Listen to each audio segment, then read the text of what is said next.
Yo, yo, yo, yo, yo, ladies and gentlemen, how's everybody doing today? It's another mod stream for you boys, and maybe any girls. Call me on Discord, by the way. So, anyway, what's going on today? How we doing? Managed to get a bit of work done on HYDRA this morning before I did my casting stuff, and I was able to mostly finalize some of the unit names that we touched on briefly yesterday. However, there are some that are still sort of anybody's guess. There's some pushback on using Conquistador for the science vessel, for example. I think there were some ideas that were floated as a response, like Strategos, or however you're supposed to say that name.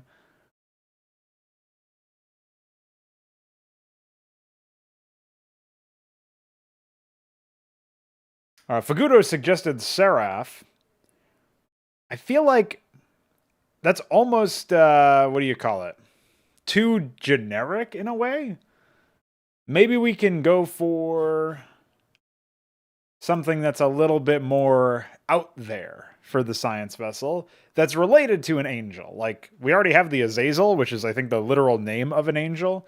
I wouldn't necessarily want to copy that thematic, but we could maybe get something that's a little bit more fire and brimstone aggressive.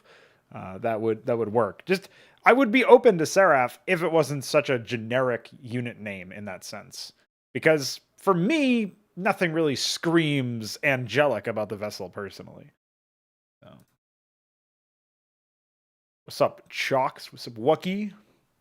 The problem with Prospector is that it's an action verb, and we obviously want to avoid those. And hello, Balethal. Welcome.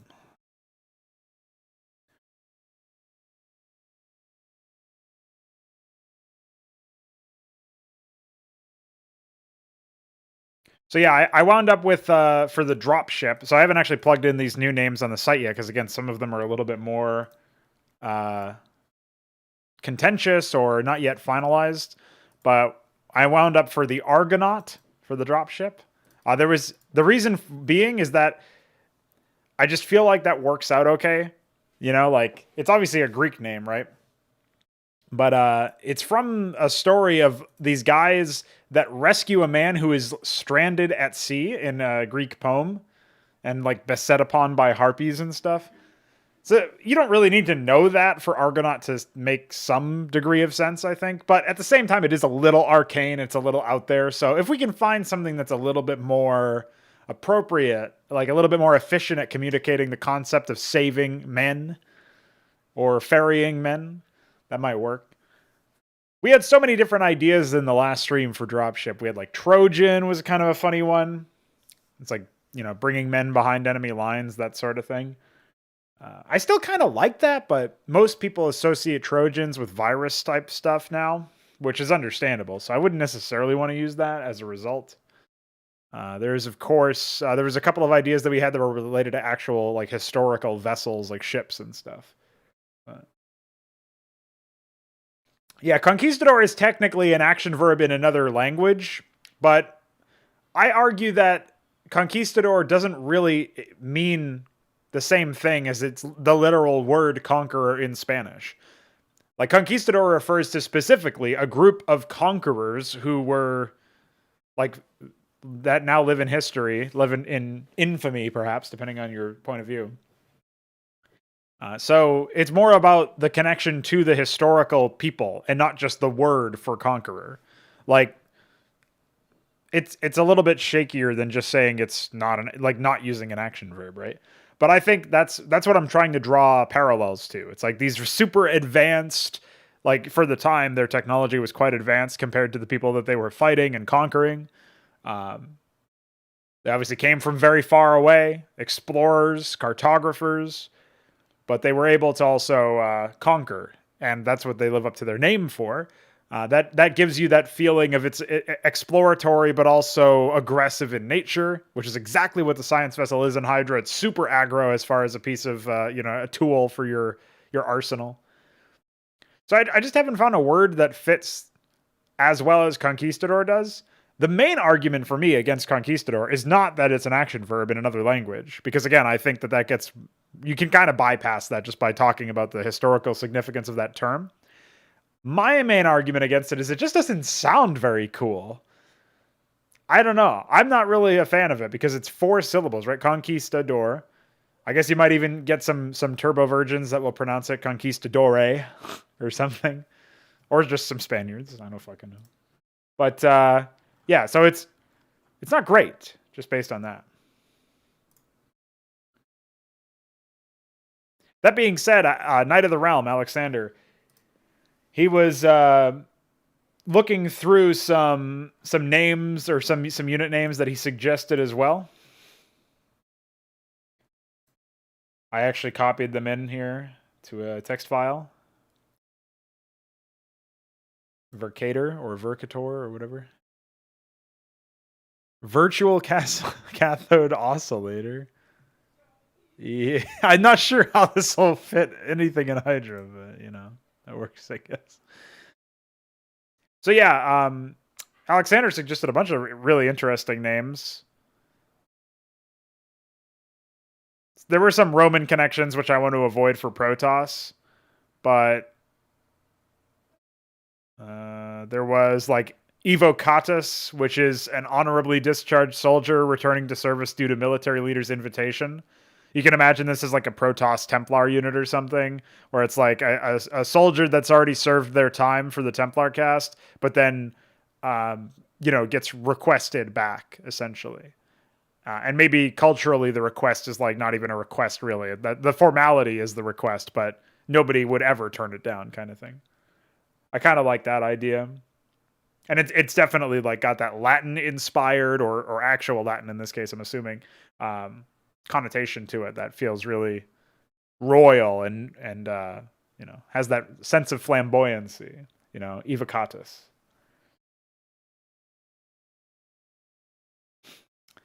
Yeah, it's just radiation. I mean, it's just irradiate is the radiation ability. Observance, the technology behind it is not even really commented upon. It just observes you and your armor drops. Evocatus, Evocatus. I can type it in the YouTube chat, I guess. I just think it sounds really it's got all of the things that you would want, even though it is a little bit wordy, right? It's like 4 syllables again. He also suggested Decurion, which I'll also type in the chat. I think this is really cool personally. It's a leader of a cavalry unit, right? And so you could totally imagine that being like a really interesting Protoss thing. I haven't actually vetted a lot of these. So I don't know, for example, like if I search Decurion, will I see... of course it's Roman. Yeah, that's the problem, isn't it? Yeah, so the Protoss have had a ton of shit associated with them where it was all like Roman stuff. That's like where Praetor comes from, and I think Executor as well. And I think it's just so lazy to just ape shit from history in that sense. Like if it was something specific like that, instead of it just being a term used, I'm willing to look past some more ecclesiarchal type stuff where it's like the Holy Roman Empire, maybe, if it's related to the clergy. That's where I got like ecclesiast from, for example. What, Decurion? Yeah, I would say it's definitely a high tier unit. It sucks too because it sounds so cool, but I would really hate the... I don't like the idea of relying on that kind of environment, right? As if I search Evocatus, yeah, ancient Roman army, of course it is.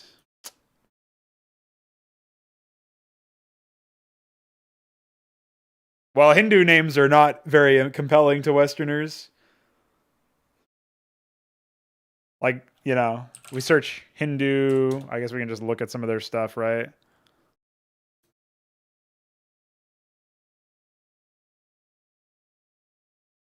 Where's the, isn't there like a specific religion or something? Sacred geography.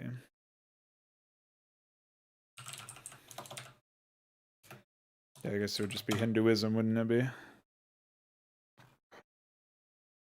It just doesn't sound very punchy when you use them, right? It's like a lot of very short words and stuff. So if we look at like the Nayanars, the Alvars, Adi Shankara, Basava, you know, like I'm probably butchering the pronunciation, but none of these are like in your face the way that the Roman stuff sounded like, I guess. What's up, DF?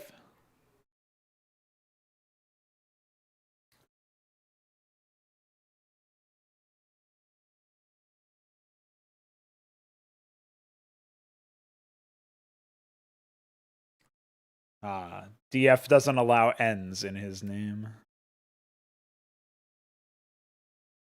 Well, you could just pronounce it Decurion and pretend it's or wait, Polygon, Decurion. You could just pronounce it that way. Easy, dude.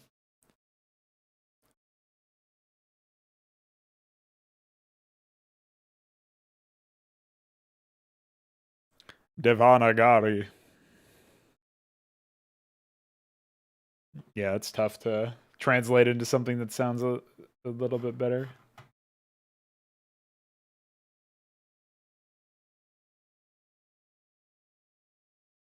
I assume it's not pronounced casemate. Is it Casamate or something? What even is this? Oh, fortified gun emplacement or armored structure. So maybe it is casemate. I almost thought it was like something like Yosemite.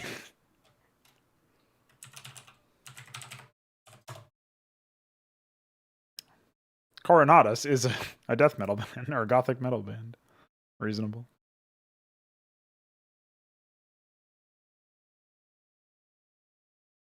Yeah, Shiva's like the easiest thing in the world to point to like a million examples of, unfortunately.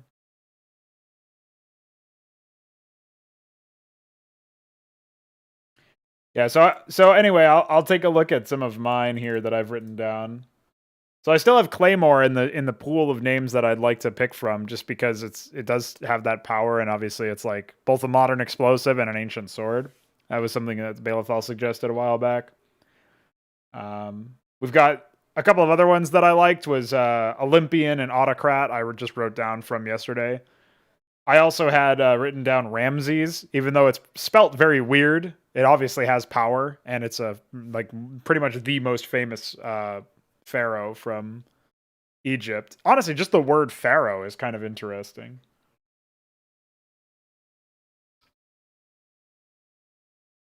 I liked the idea of a unit called the Virtuoso. It's almost like one of those weird names where it sounds a little too casual for a Protoss unit, but it sounds a little too flamboyant for a Terran unit. So I don't know if I'd be able to use it.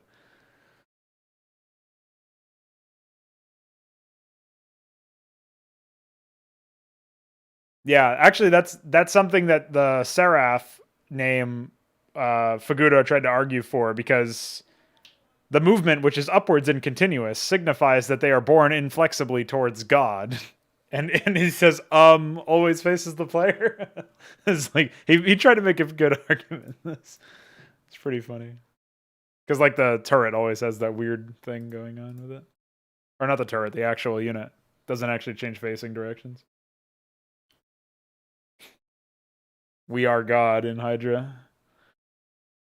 So then I found Cygnus, which is like a mythological creature or whatever. That could definitely be like a... I'm kind of torn between using Cygnus or Hippogriff for the advanced transport for the Terrans. What's up, Raw Flesh? Welcome back, you oxygen mask requiring man. So yeah, I'm still not sure about either one of those. There is Manticore, but it is pretty boring. Like, it's pretty common. I don't know what I would even... Like, nothing comes to mind. I wrote it down. There's also Banshee, which has a really cool, like, mythological connotation. But if you use it in a Starcraft mod, people are just going to think that you're taking Banshees from fucking Starcraft 2, which is not what I want. So I probably can't use that one either. And then there's Talos, which I thought was kind of interesting as a name. I actually forget what it is, so now I've got to look it up again. Oh yeah, Talos was an automaton. It was a automation that had been created in some sort of Greek mythology. Yeah, man made of bronze, and it flew over 3 times daily. It circled the island's shores 3 times daily. That was so stupid. I can't believe it's real. But yeah, that was like, you know, some sort of robotic protector or something. Would be kind of interesting to use that. Yeah.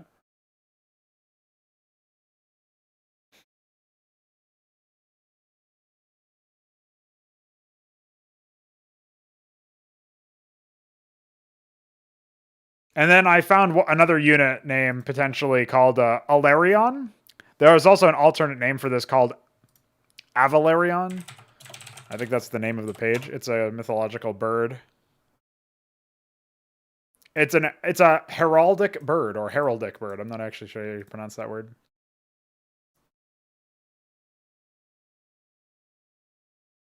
I just like the idea of, you know, some sort of.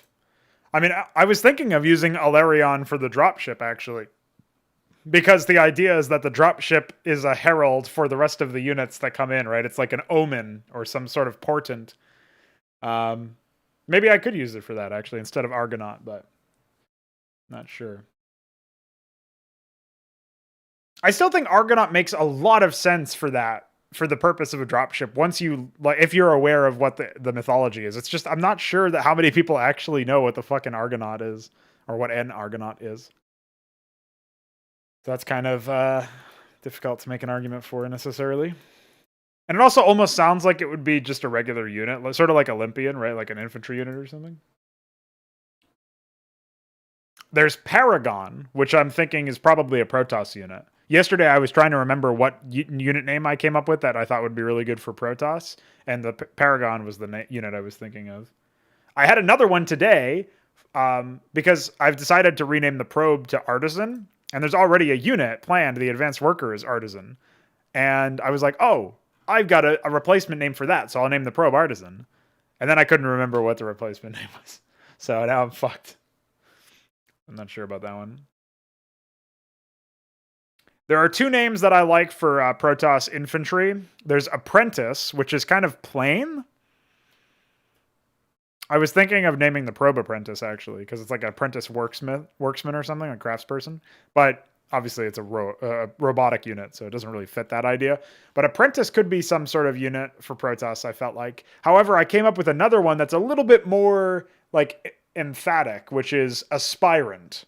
I really like Aspirant. I think that's really cool because there's certain connotations where if it's like a spellcaster type unit, it's almost like, especially if you make it a very powerful unit, it's like, oh shit, this unit that's already very powerful is called an aspirant, which means it's aspiring to be even more powerful. You could almost work that into a unit theme where it's some sort of unit that gains power the more it finds success on the battlefield or something.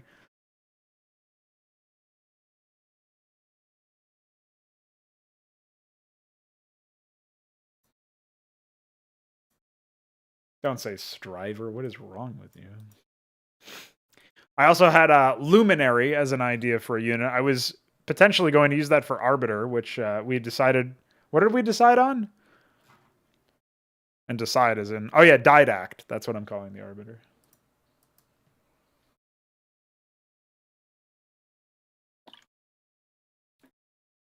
There was also dryad, but I think that would actually better suit a Terran unit because it's like a little bit more immediately recognizable as a commonplace mythos instead of it being like, I wouldn't want to use something that's obviously earthly mythological for a unit that's for another race.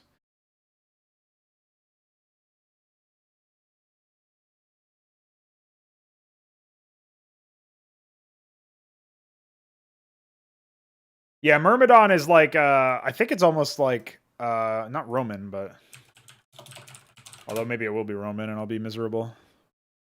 No, it's a Greek mythos.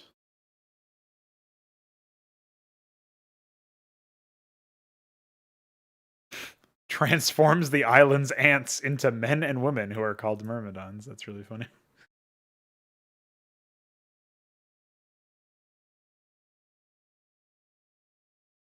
Myrmidon makes me think of Warcraft 3. Unlike Dryad, which I've played so many games where there's a unit named Dryad. But Myrmidon obviously is a Naga unit in Warcraft 3. Ah, thank you, Roller Skates. You, actually.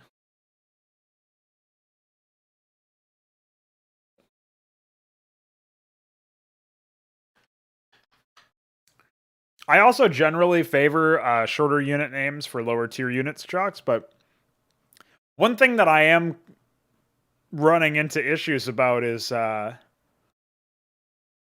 want all units to be epic, and sometimes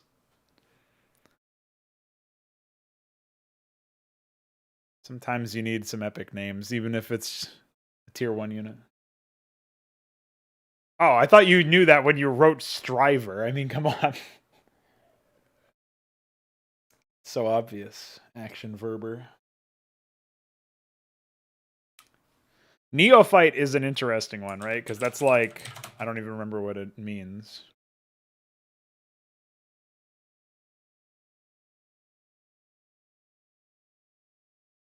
Oh, a beginner or a novice. Yeah, but it sounds so much more epic than that. That would be like the more epic version of apprentice, right? It's like, neophyte.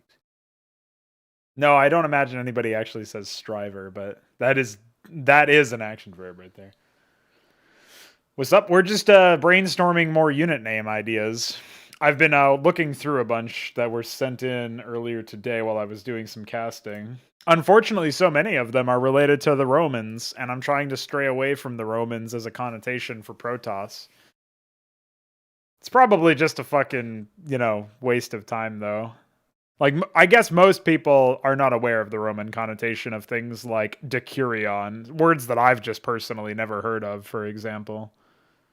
Unfortunately, if they do search it up, they will see that it's Roman, and then I will be exposed as a fraud, but I guess that's just a problem that you have, right?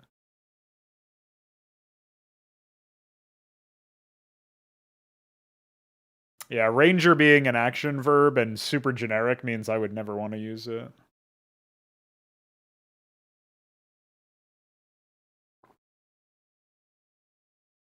And then there's another suggestion from Alexander was Toxatai. It's such a weird name though. Like I wouldn't want to name a Protoss unit that because it doesn't have the same like Western centric sort of like power to it. But it's also too arcane um for Terran. It's an archer apparently. I don't know what actually it is. Apparently from Crete.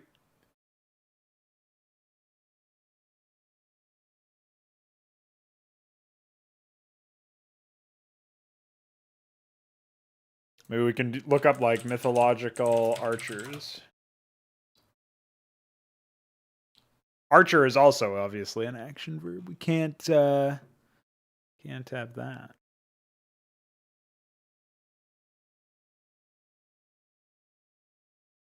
Religious and mythological. The Oler, or should I say Euler? That's a name of a unit in some. I think it's Armageddon. Might be Aatrox.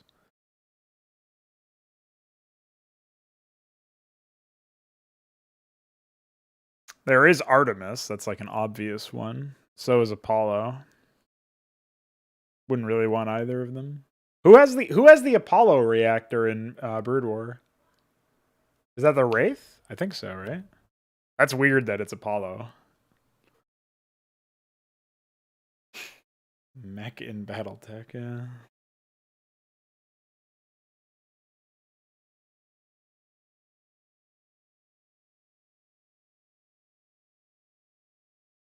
Imagine naming your archer Green Arrow. Prank. Yeah, probably not going to get anything out of fictional.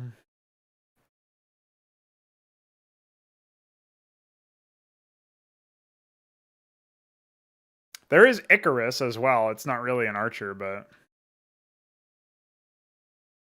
Terran Cupid.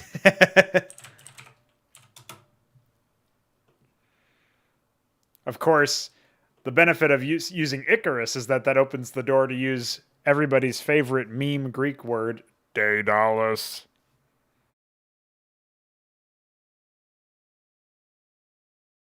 Comics are mostly written, yeah.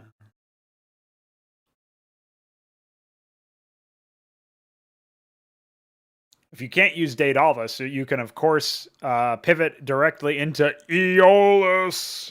Anything with AE. And you're epic.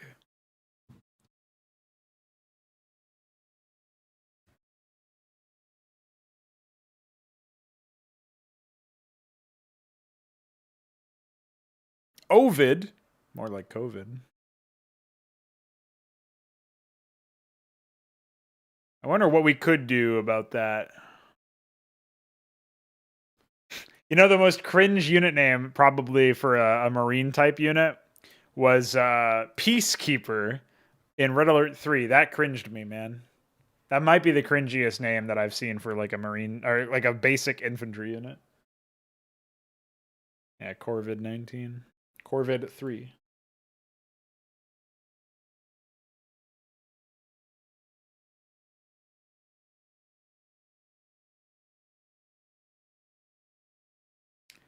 Phaethon. Who is Phaethon? The Fall of Phaethon.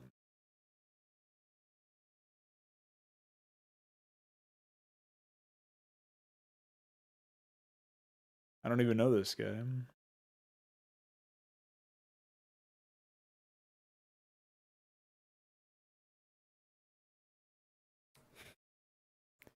Man, some of the like these mythologies, these ancient mythologies are always so goofy to me. It's like you just Phaethon was the good friend or lover of Sickness of Liguria, who profoundly mourned his death and was turned into a swan. You can't just say they mourned so hard that they turned into a swan. Yeah, when I cry, I turn into a bird too. Like, why is that a fucking thing?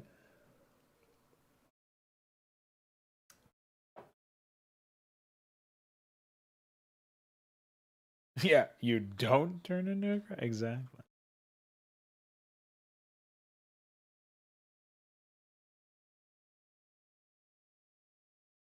There was a suggestion from Alexander to go for something that's a little bit more evocative of the Wild West for the Marine, which I also agree.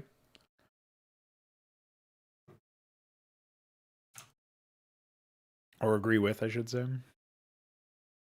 Yeah, so for Probe, we have Artisan. For Reaver, we have Arbalest, which is, I'm okay with it. It's better than Reaver. Like, it's certainly more accurate.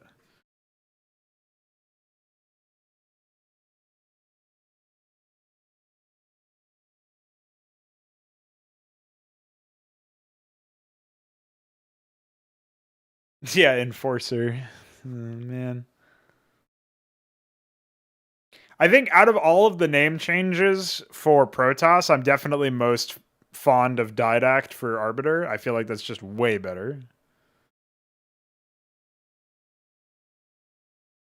Yeah, Reaver just doesn't make any sense. Reaver is like a highwayman or something. He just robs you. But like in actual games, the only robbing you'll ever see with Reavers is if they drop in your mineral line, in which case they are coming to you, not the other way around. You know what I mean? Like, it doesn't fit. So it's just a prank.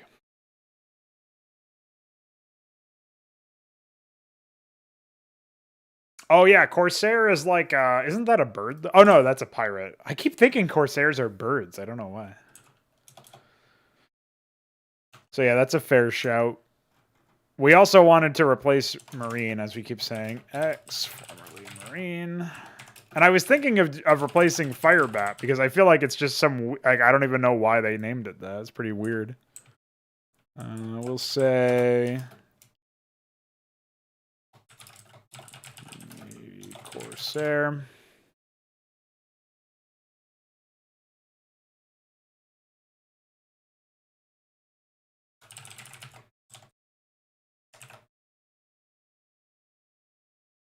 Yeah, the DT is now Kabbalist.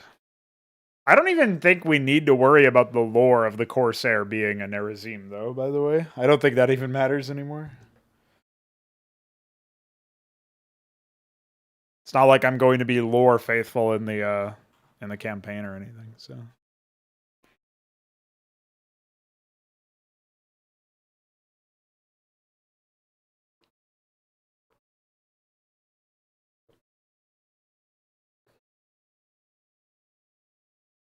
fuck, I drank all my caffeine, boys. And all my water. This is a bad situation. Yeah, it's not, it doesn't make any sense for, like, what the unit actually is, right? Marine and Firebat, as well as SCV, by the way, they are the least of my worries, really.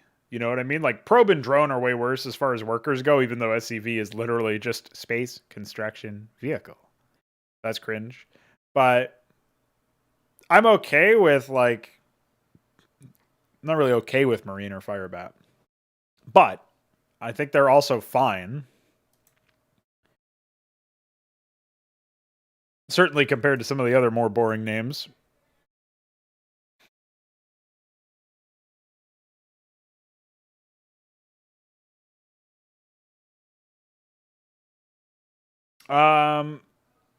Blizzard never intended to make balance changes to Remastered, and making it so that you would see when the buildings are researching something would be a balance change. So that would be why they never added them. I don't know why they didn't add them to begin with. Probably the same reason that the Gateway and Robotics Facility aren't animated to begin with. But, you know.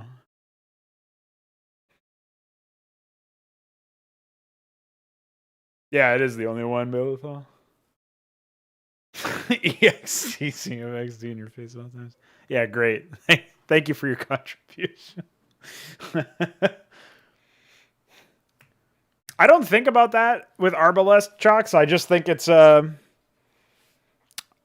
I think about is a siege weapon, which is what the Reaver actually is, right? It's also a stupid action verb, so get it out. TBH. But I also think that Arbalest is probably a weaker name than we could have. Kian actually suggested that I just go for some renames and say fuck it, like we'll see what we get, kind of thing.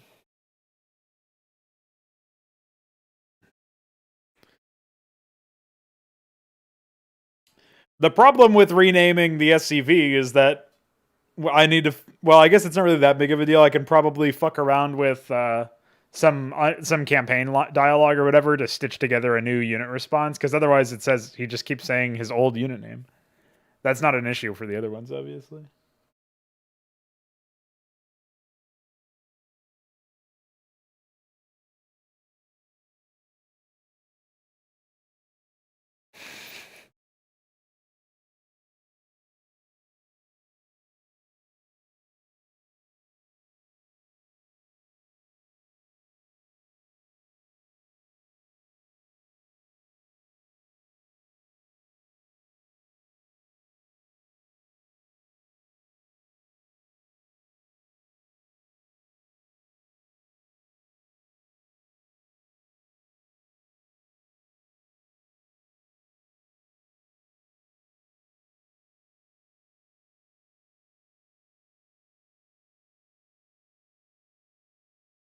Well, yeah, that's the other thing too, is that SCV does not sound cool. It doesn't even make a word, right? Unlike mule. Although, obviously, they forced mule, you know?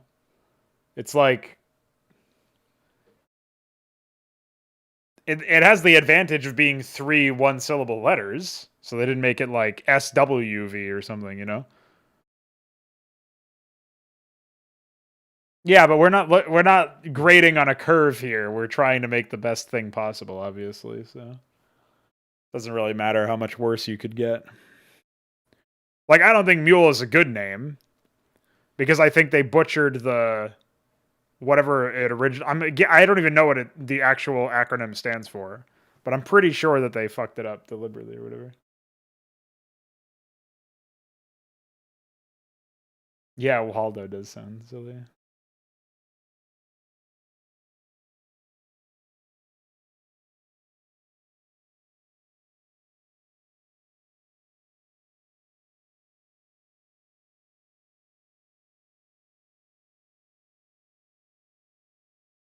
Yeah, dude, that's why the Quasilisk is unlocked by the Quasal Quay, which also turns into the Almac Anter, which is in turn unlocked by the Othstal Ava form.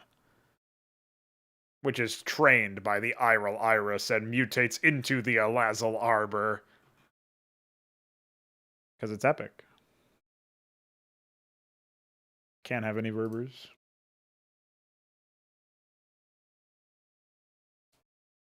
Yeah, isn't it unfortunate when something fits perfectly and just sucks? I had some line about that earlier. I was like it was we were trying to figure out the arbiter name, and chaplain or chaplain or however you're supposed to pronounce that. That word is like a junk word, pronunciation and in writing, but it's like a battle priest. It's a priest attached to a actual group of infantry or whatever. So like that would be perfect, but it's shit. So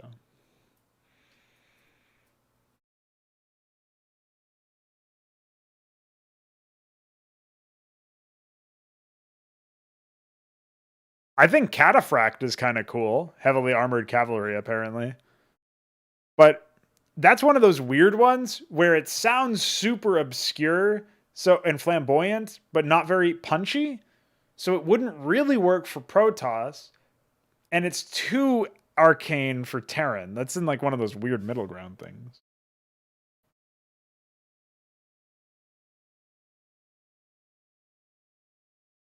Cataphract isn't in Warcraft 3. It's probably in like Age of Empires or something.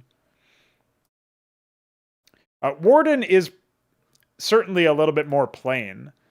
I like Warden because I would use it on a unit that actually fits the bill instead of it just being like I try to make it so that my unit names fit not only my ideal lore for the unit, but also the role that they fulfill in actual gameplay.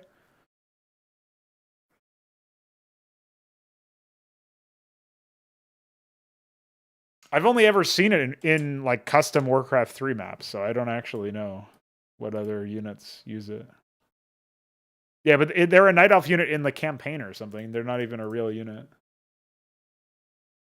And if we just remove any unit name from Blizzard games, then we're a little fucked, right?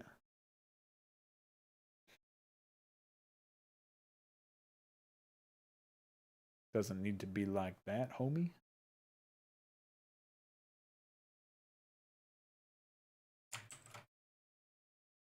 A frozen toilet expansion hero? Oh yeah, they are a hero, aren't they? Are they? Is Maeva Warden? I thought she was something else, but yeah, you might be right there. Maybe it is Warden.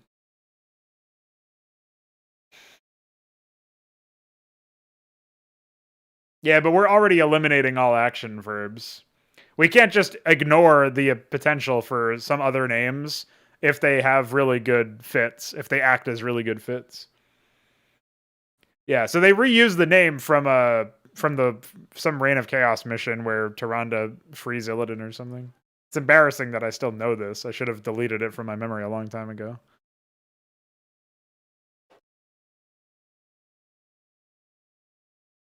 It is kind of funny that I just assumed that there was no way that they reused that name, that they used it twice in the same fucking game. So I gave them the benefit of the doubt, and well, they did not deserve it.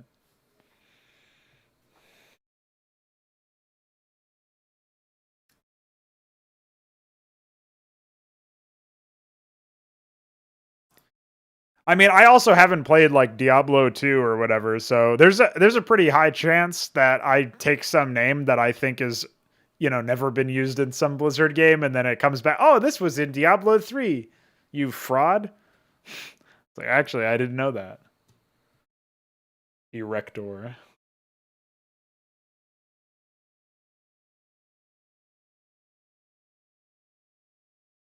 So I don't think it's reasonable to just ignore an entire IP or whatever.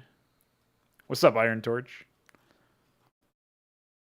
So yeah, I'm totally open to renaming a lot of the units that I've already got in here. Like, I think Phalanx works really well for the siege tank, but it also isn't very punchy.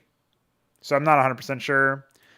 Again, I think Argonaut works super well for dropship if you know what an Argonaut is and like the context behind it. But most people won't, so that might be renamed. I still think Conquistador works for Science Vessel, but it is 4 syllables and it is a little bit not punchy. So we can definitely do better there. And yeah, my opinion hasn't changed on Minotaur. I think it's pretty good. For the Protoss side of things, Artisan for Probe seems natural to me, but it is a 3-syllable word, so maybe we can find a bit of a shorter and simpler word for that. Again, Arbalest for Reaver, not very inspired. Didact, I'm pretty sold on already. We got to get something for the Corsair. Yeah, Royal Arc. We had a conversation about this. Milestone pointed out that there's not really any royalty in Protoss. There's nobility. There's like caste system and stuff. But Noble Arc doesn't sound very good. Imperial Arc sounds too long when you consider like Protoss, Imperial Arc. Maybe Imperial Arc is fine. I don't know. We got to come up with some other objective for that. That's for Carrier. And then Steward is for Interceptor. I think that's probably fine. Yeah, the Science Vessel drops nukes. Don't say Primal Destroyer. No. Ah! You can't do that. It's not allowed. Yeah, Machinist is the first half of a name for a structure for Protoss. That's the renamed observatory is Machinist Hall. And I mean, it's not even an observatory anymore. It unlocks the golem. Terran Lucifer. Don't say that. Like, Technician is pretty blasé. Ideally, we would come up with something else. I honestly might just move up the Mason. Like, maybe that's what the SCV becomes, is Mason. And then I've got to come up with a more, like, a different name for the Advanced Worker. Primal Destroyer. Yeah, it's so fucking bad. Like, Primal as a race prefix is bad anyway, but then Destroyer. Like, cringe. Cringe.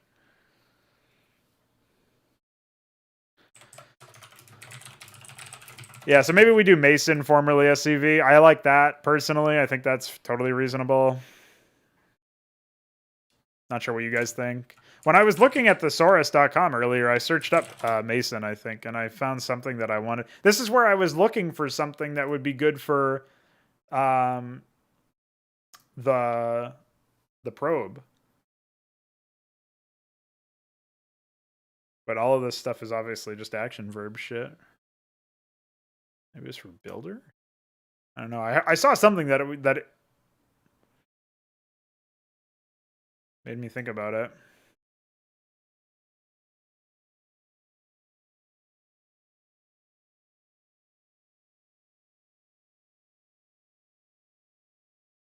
By the way, if you try to, well, maybe if I right click and open a new, yeah, okay, that does work. For some reason, when I middle click, it just takes me to that page.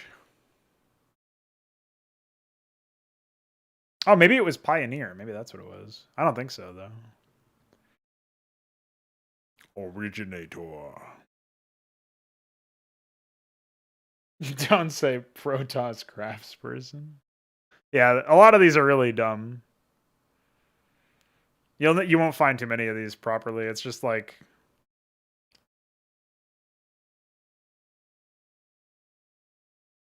dumb. What I do like for Protoss is finding like some of the unit names that I've come up with, like Amaranth. I think Amaranth means like immortal or something. Oh, Amaranthine, and so then I just shortened it to Amaranth. And it's not even a word, I don't think. Like, if we search for Amaranth, I'm not even sure if we'll find something. Oh, we do. It's a plant.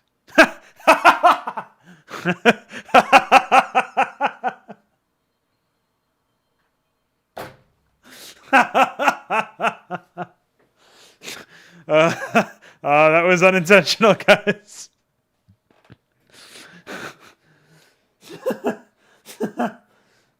Holy shit. Epic final boss name possible. Paradigm originator. I don't think so, buddy. Get out of here. That's really funny. For those who do not know, Protoss, they get their food from the sun, which means they are plants. They photosynthesized. Wait, what? Why does doo-doo redirects here? Why? Reasonable.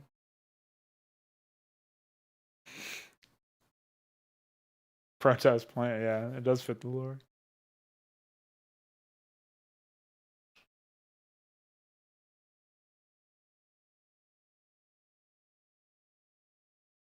Yeah, they photosynthesize. They're like plants. Haven't you read the books? Can't even say that. So yeah, amaranthine is for something that is endless and infinite, and so obviously that made me inspired to take a look at something like cutting that word down, and I think it fits. You know, it's grandiose. I'm not sure you'll find amaranth, what I'm actually looking for when you search amaranth. Apparently, you find a fucking plant instead. But whatever. So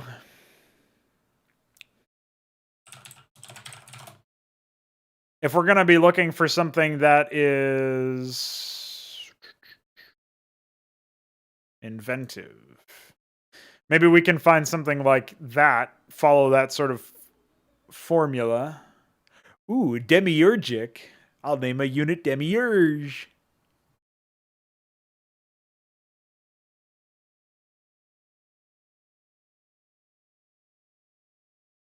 Protoss poet. Lore is indeed cringe.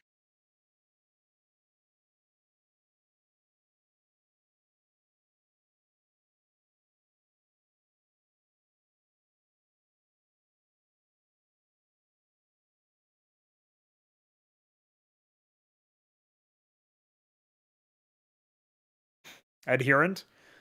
I think I had that as an idea as well. Yeah, along with aspirant. I'll write that one down though, because I think I must not have actually written it down anywhere.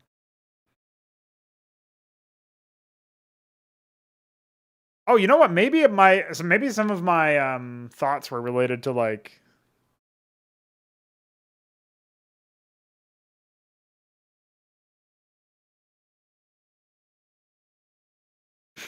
Protoss Arcadian.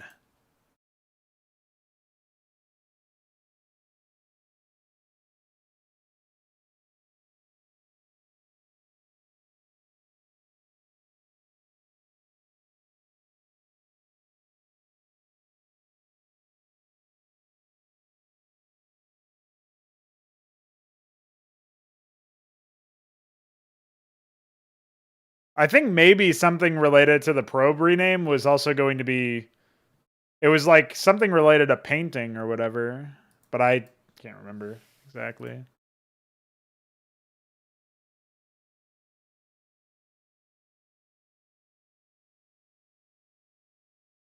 It was like a master of art or something like that.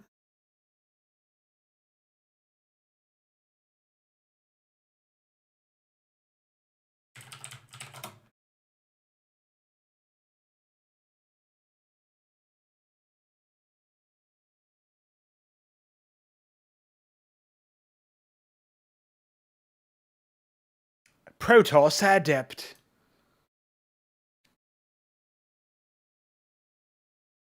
Protoss out of this world.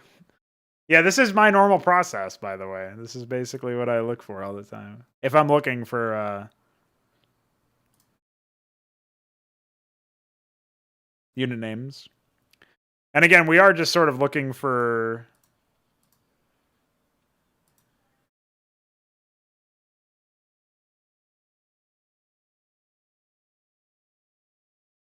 some sort of adjective or phrase that would work for that. Ooh, I like Maven a lot. Yeah, Protoss Maven sounds really good. This is actually a unit that I had the idea for. It was going to be a unit in a campaign that I had planned a long time ago. There was a specific, like a Dark Templar faction or something, and they had a unit called the Maven. Yeah, I've considered Hoplite, but it just sounds so bad. Like, you know what I mean? For me, it reminds me of the word polyp. I don't know why. And I think my first interaction to the word polyp, my introduction to that word, was some RTS game where polyp was a unit name. And then I later searched it up and it was like an anal cyst or something. It's like, what the fuck? Why did they name a unit polyp? See you later, Rufflish.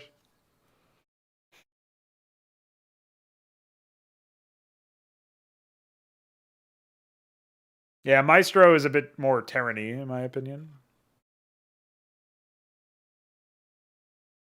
Words related to Maven, Arbiter. I don't know about that one.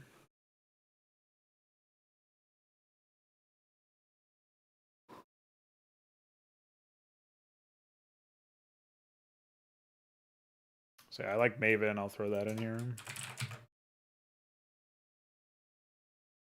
It can get alone. Yeah, why did they call it a creep tumor? Dude, what is wrong with these people? They literally put cancer into their game.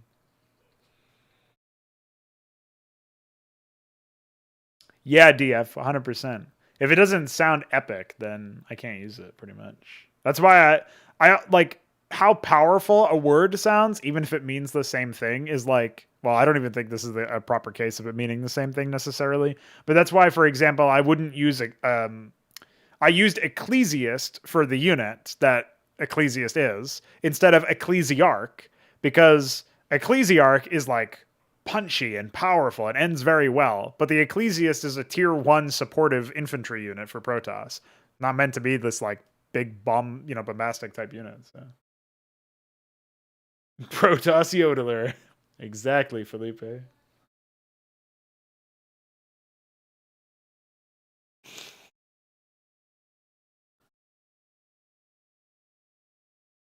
Yeah, I'm quite perplexed about the whole.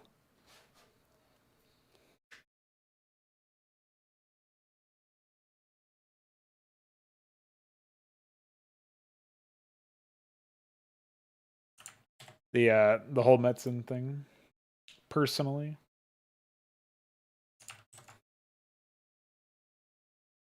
I wrote down some shit on my phone yesterday, but I don't think anything is related to what we're going to be doing here.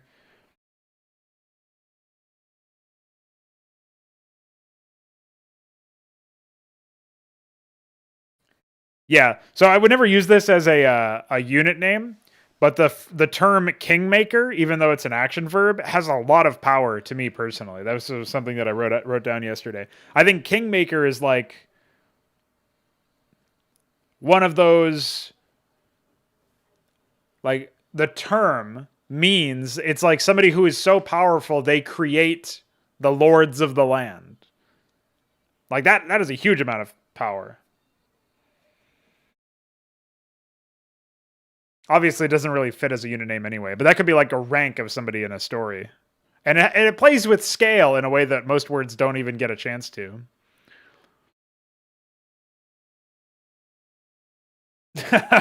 Orc, Groknuk. I like that one. Yeah. That's probably another argument against Arbalest. It kind of sounds elegant, but it's a lot of the same syllables or same vowels or whatever.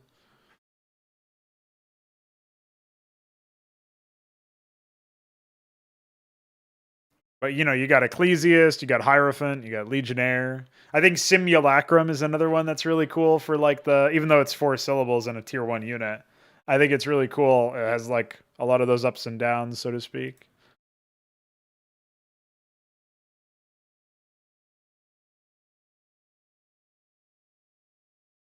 I was looking for a way to work progeny in as a name.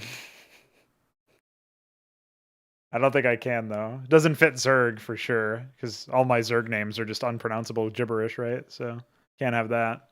Can't have a word that actually makes sense. And Protoss, I can't imagine any unit being progeny. Maybe the Barghest, but I don't think so.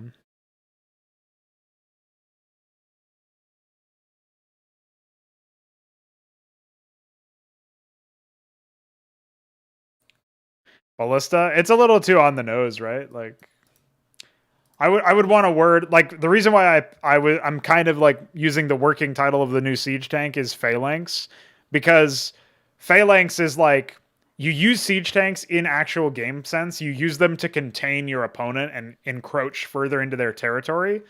And they also do have this built-in formation that you almost always roll with, right? And that's where I think Phalanx makes the most sense, even though it doesn't really underscore the siege artillery aspect of the unit. It does have that formation, that choking you in sort of thing. That sort of idea. All right, see you later, Loler. Thanks for hanging out. Wave emoji. Yeah, Trebuchet and Mangonel or Mangonel or whatever both feel like, well, especially Trebuchet. I don't think either of them sound very good when you're saying them for a unit name, but I also think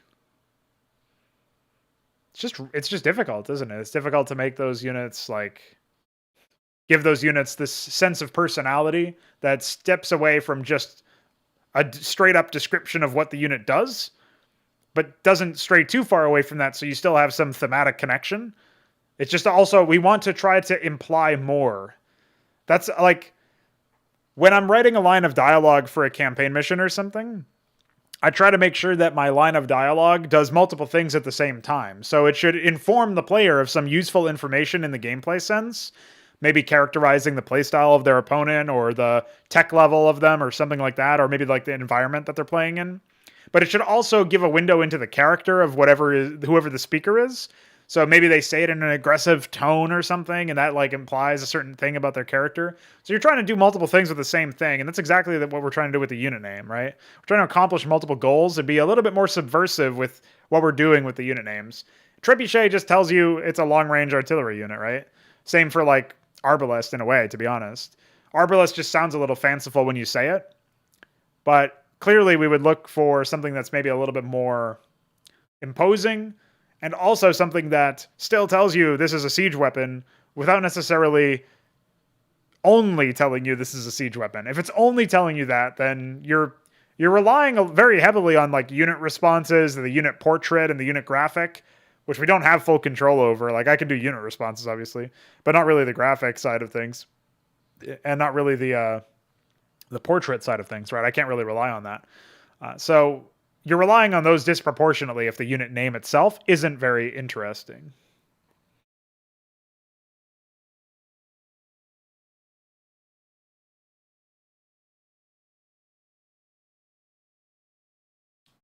Yeah, I don't think Gopher is that bad as far as a worker is, I suppose. It's animalistic, but that could fit what you're going for. I think gophers are goofy animals, so it does sound a bit goofy to me, to be honest.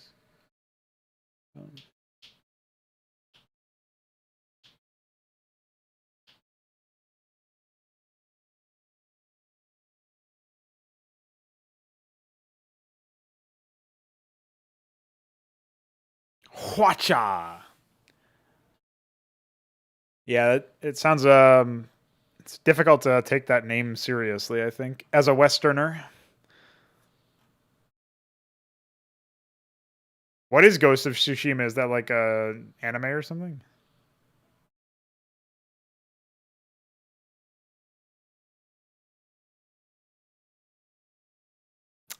Hmm.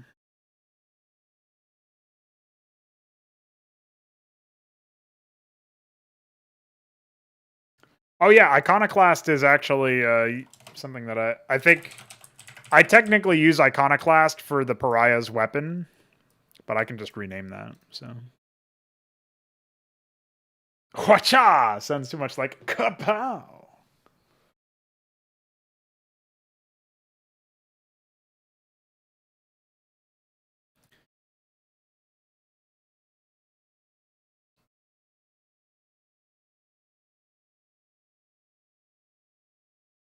I want to tap into the more like secret society, almost forbidden interaction type mythos with the high tier Protoss stuff. Like that's where I'm thinking like Luminary is kind of implying the whole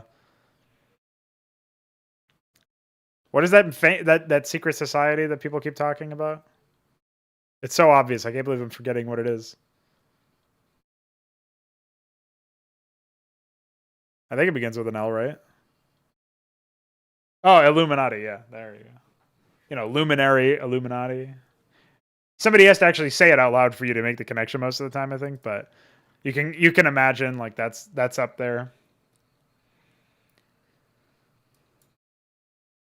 Yeah, neophyte, acolyte, aspirant, adherent. Acolyte is another one that I was considering a while back. Obviously, also Chalks will probably complain about Warcraft 3, but I think that's a pretty good term in general. Adherent, aspirant, acolyte, neophyte.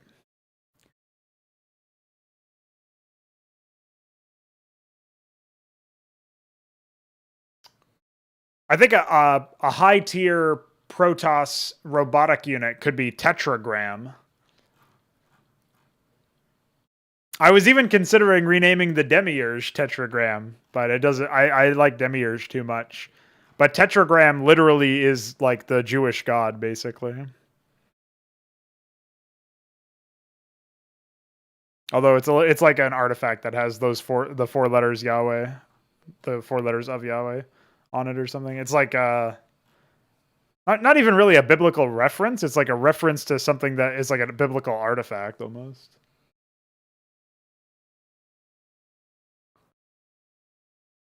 I know Iron Torch. I still also think Trojan would be good.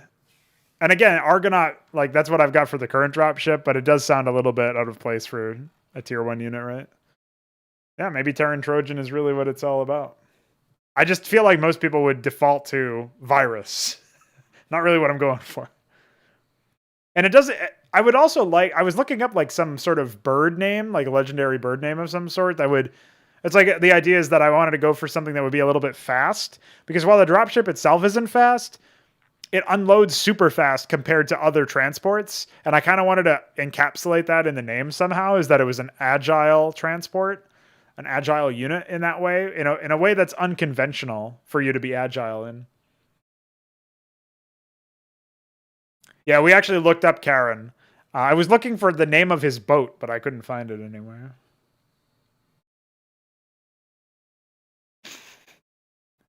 Destroyed by your own conventions.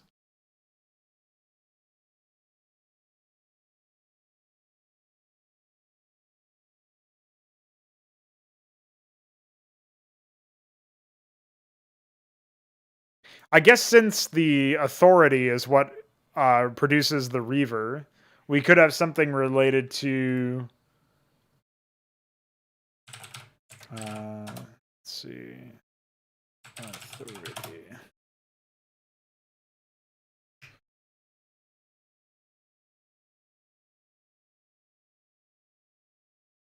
Oh yeah, like an obvious one is Ascendant, but I don't think we can use that. Probably wouldn't work.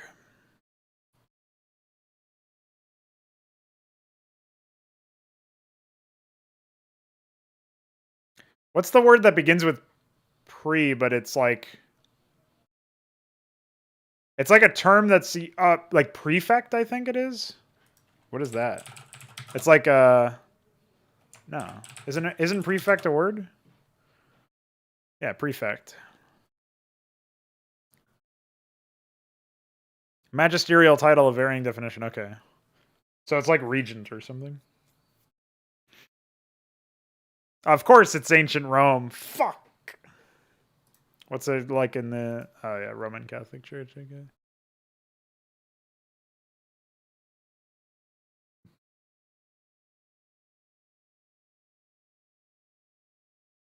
This boat has no name. Fuck.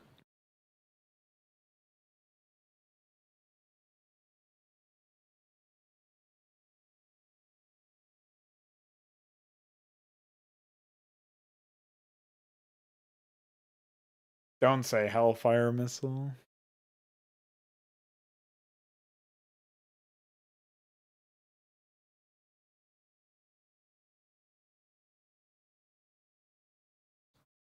I've never even heard of a Petrary. What is that? If I haven't heard of it, it's probably no good. It looks like it's just a trebuchet. Oh, well, the picture is a trebuchet, so.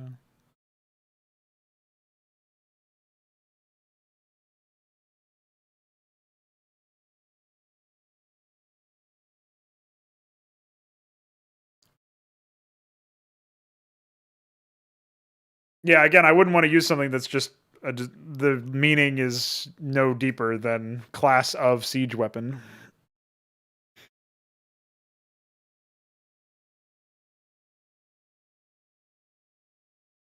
And the reason for me saying if I don't know about it, it's probably not going to work is because I'm kind of trying to go for stuff that's like, unless it's something obvious that I just missed the boat on.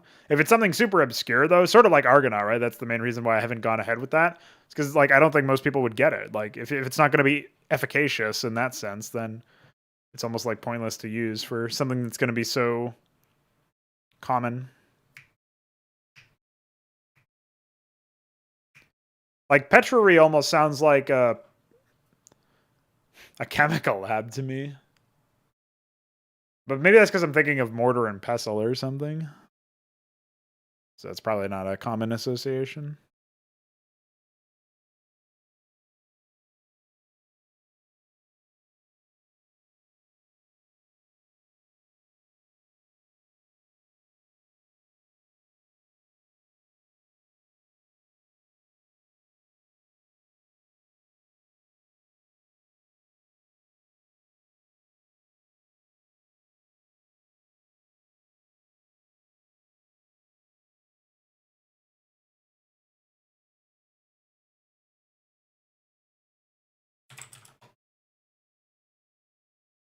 Ah, of course. We renamed the Reaver to Colossus. Why didn't I think of that before?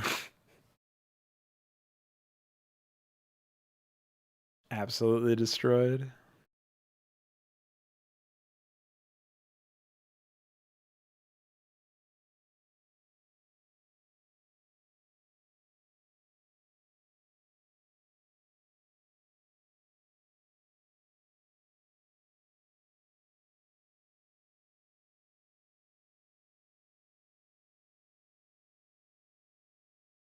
Brobdingnagian. You can't say that.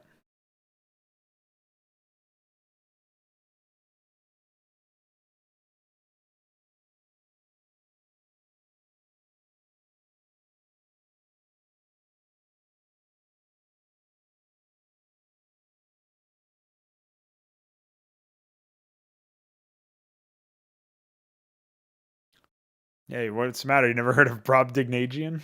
Or Bunyan-esque?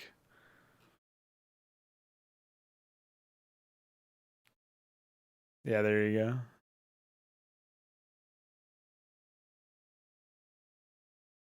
I was looking for something that would imply a large reach.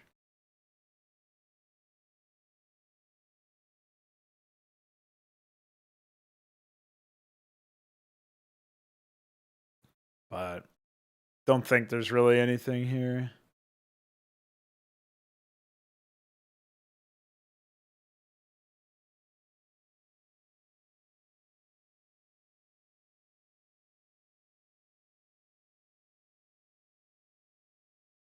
Is there a way I can block specifically this?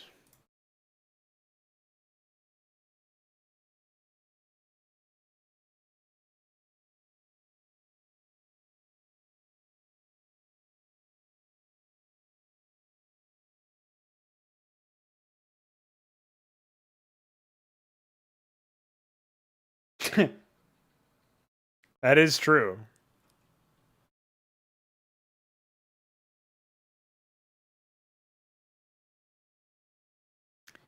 Scarab is also like a shit word for their artillery shell as well.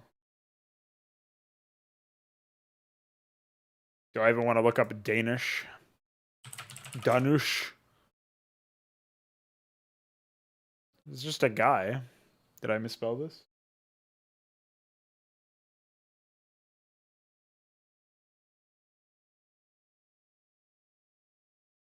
Mm.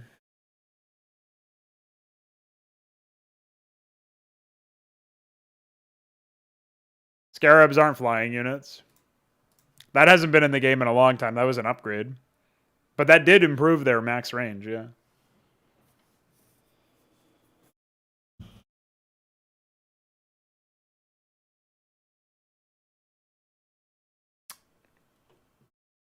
Unless there was like a historical significance. Oh, it was a howitzer.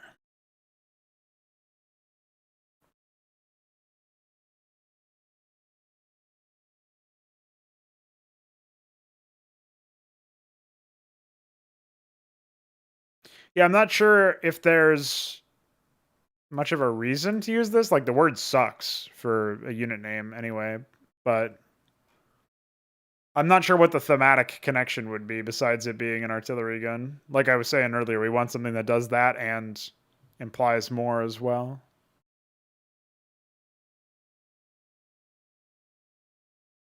Actually, I wonder what phalanx.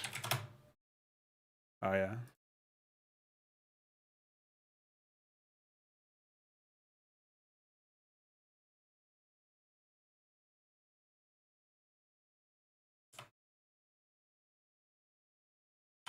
Pranked.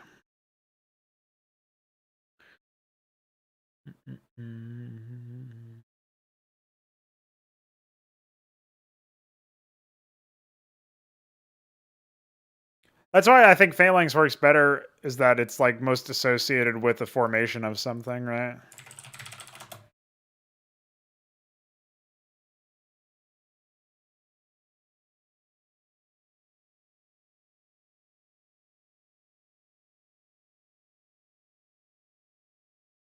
Yeah, unit upgrades were removed something like 6 months ago, maybe? Or maybe I'm overestimating the amount of time. I think they were removed before map crap ended. I don't remember when the last one was, though.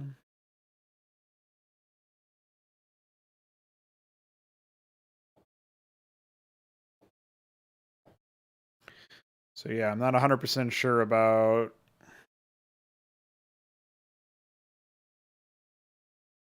See, this is where maybe I would lean into that Decurion name that Alexander suggested.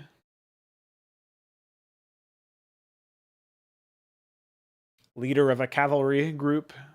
But it doesn't really imply I don't know, maybe Cataphract could work for Reaver? I'm not sure. Let me see if there's like a compelling case for Cataphract. I guess not really for Reaver, because Reaver's slow as fuck and horses are pretty mobile, so.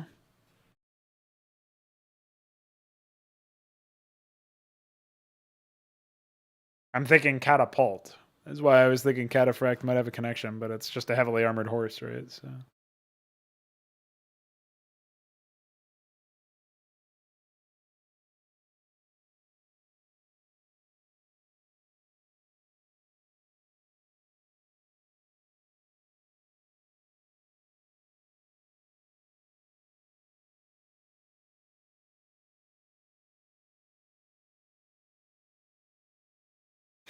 Ah, kombucha. Thank you, Luciferius, for your suggestion.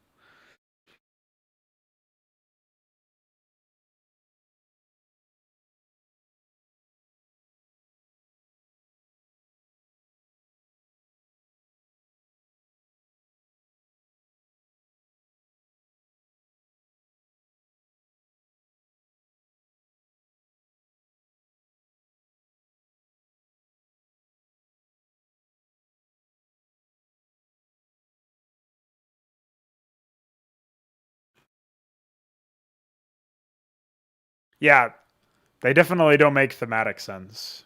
I talked earlier about how their name is stupid.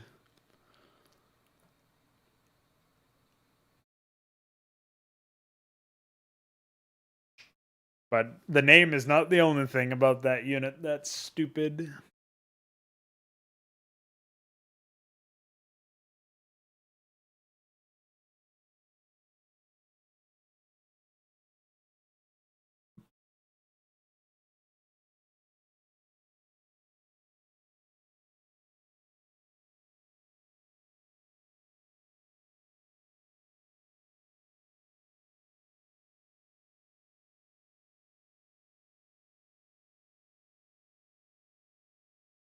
The Order of the Holy Sepulchre.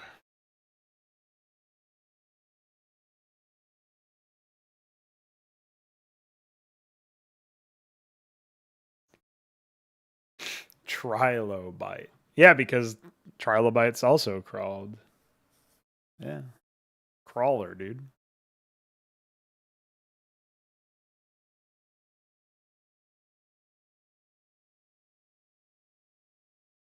That's definitely a unit I would just like remove.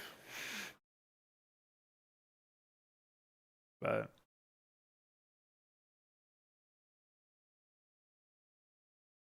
yeah, it's certainly more accurate than Reaver, more thematically connected than Reaver.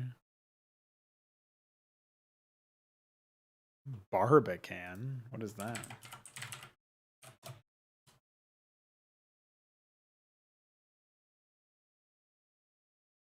Looks like it's a fortified outpost.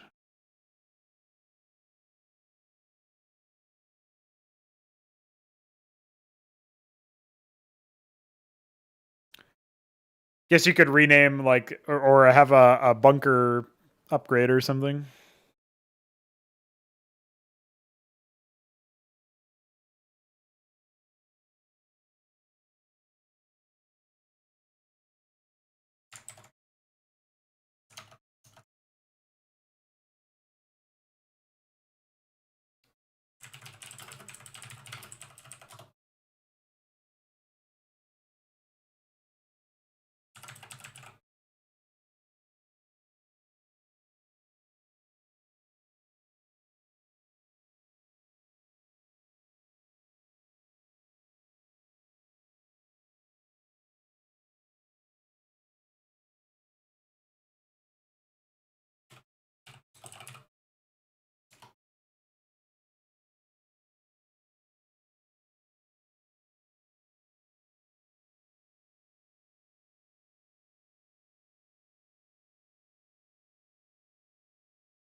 I don't know, man. Not seeing much.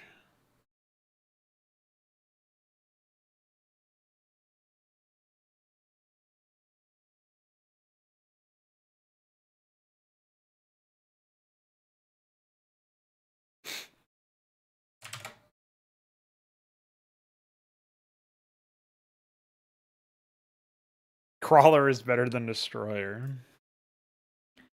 I think you could say that about most words, right?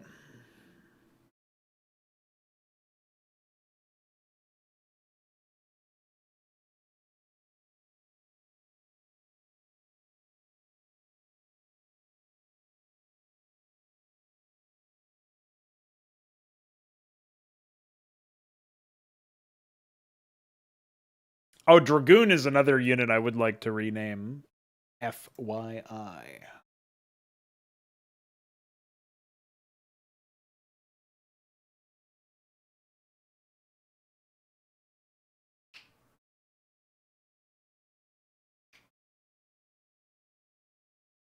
I guess one of those names from before might work for Dragoon.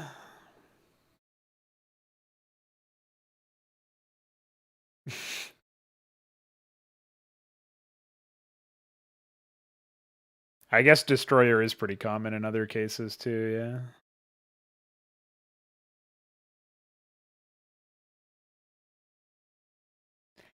I still haven't gotten an opportunity to shit on Mesk about that, actually.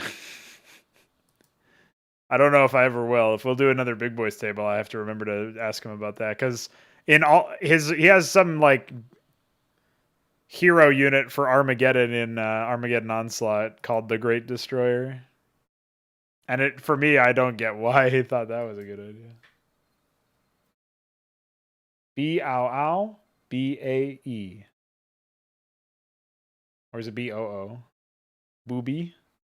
Boobay-E?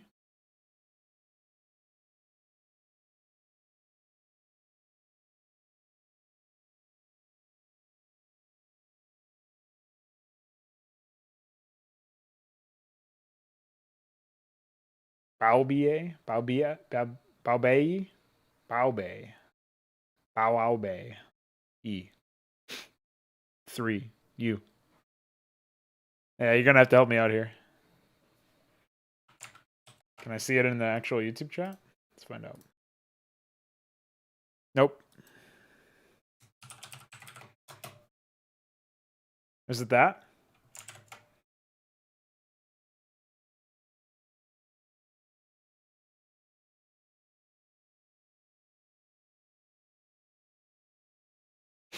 No. Not just your phonetics, but you are bed, actually.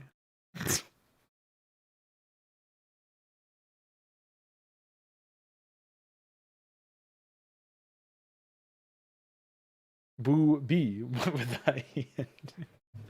Why would Booby be censored? Notably, my own message got censored. How do you explain that one? I think I did. Yeah. What the fuck? Dumb.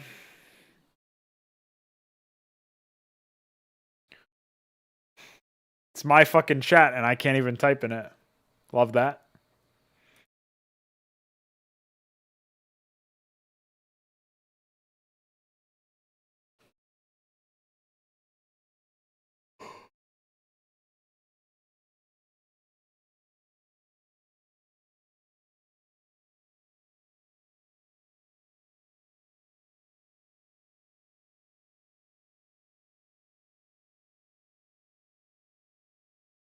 Yeah, I'm still kind of at a loss for Reaver, to be honest.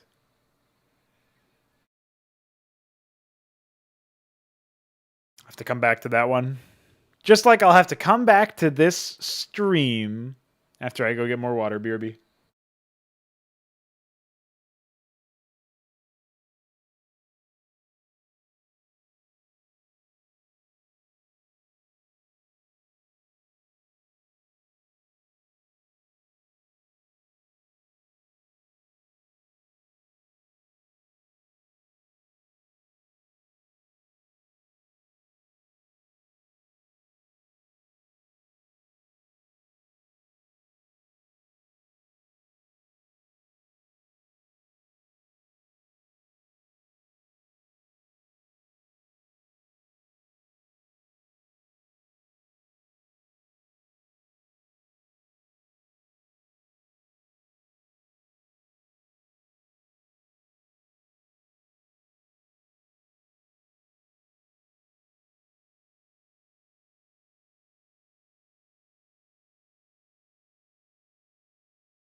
Yo. I see that Iron Torch returned and tried to get me to return as well by typing back. Well, I wish I could say it worked, buddy, but Not this time.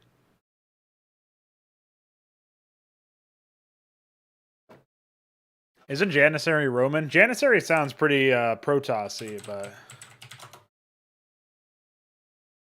Oh no, it's Ottoman, isn't it?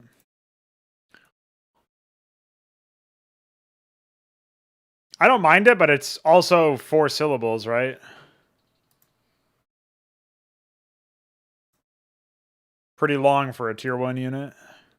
I guess I use Ecclesiast. I don't know. Janissary seems like it would be epic. And it's just a Dragoon, so...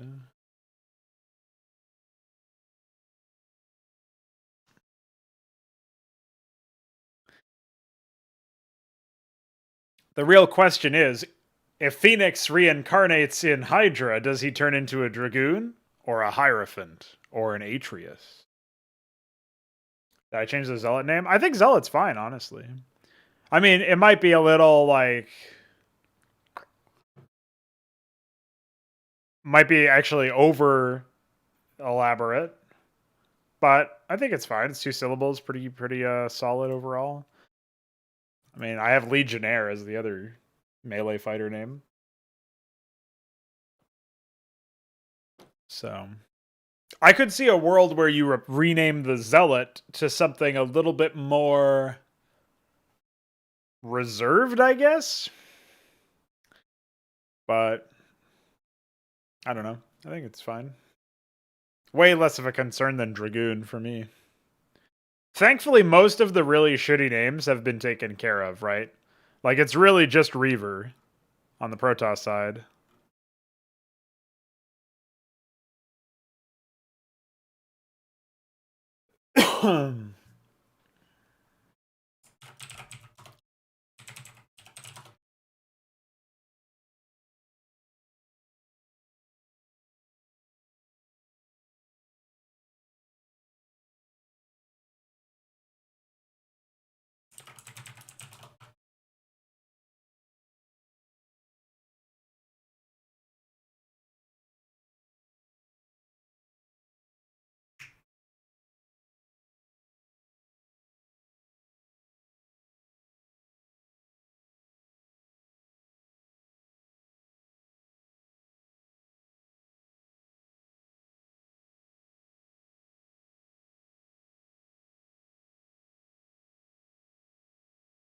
Oh, I'm just not going to be using Templar as a proper cast name, I think. TBH.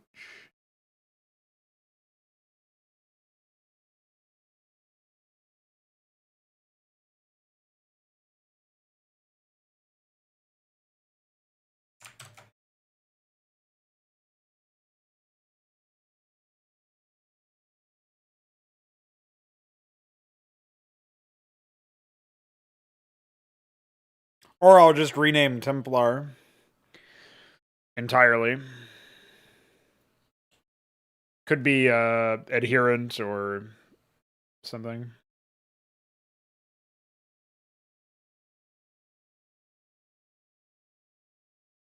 Although I don't know. Templar is a pretty punchy name. I kind of like it.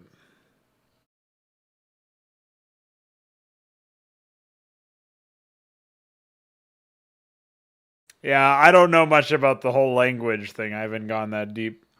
It's also not worth diving into, really.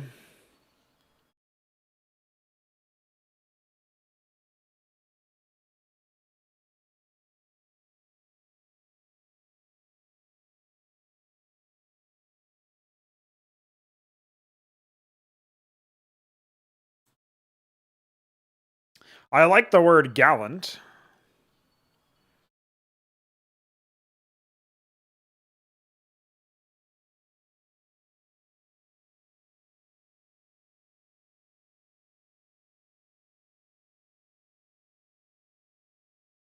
I don't know if that fits a unit name for a Dragoon or something.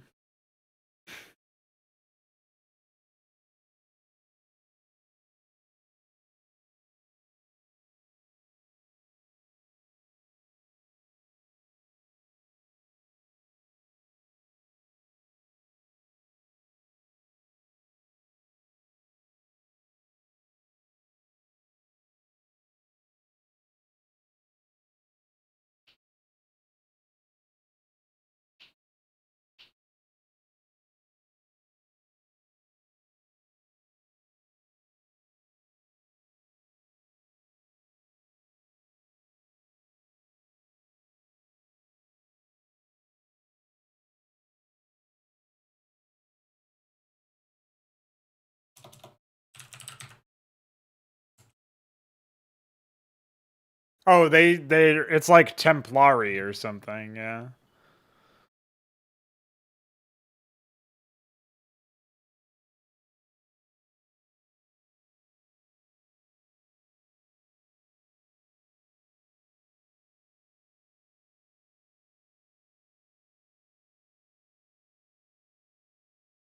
Yeah, Dragoon just means like a mounted rifleman or something.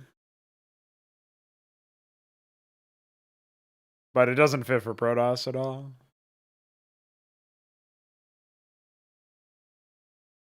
Oh, Gallant actually does mean knight. That kind of improves it in my mind, even though I'm not really a big fan of the way that the word sounds.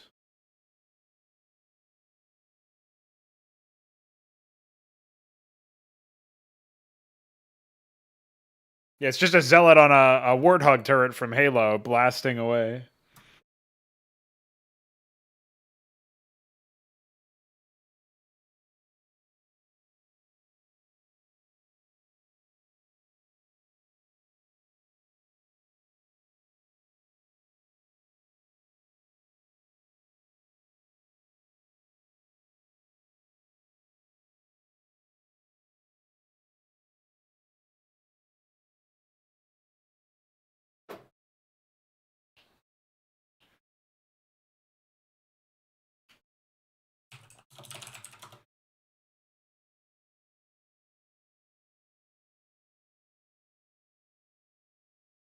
Wait, why is Trojan an adjective for courageous? I didn't know that.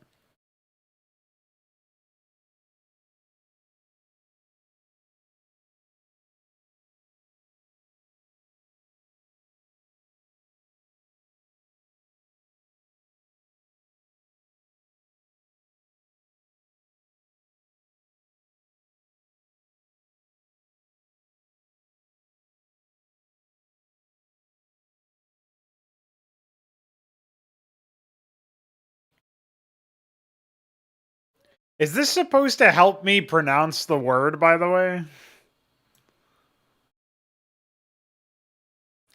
Do I need to learn another language to read this pronunciation?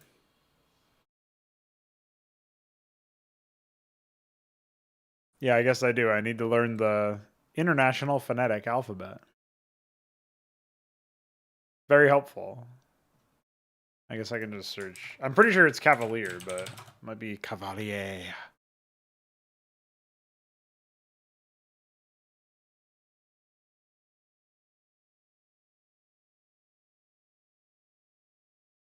Yeah, Cavalier.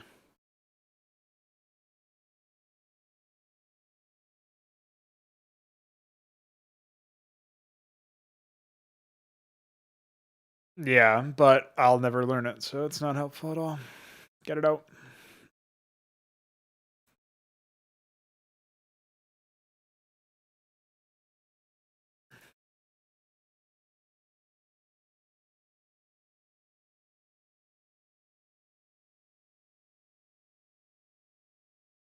I like how they just have all three pronunciations for the noun. That's pretty good.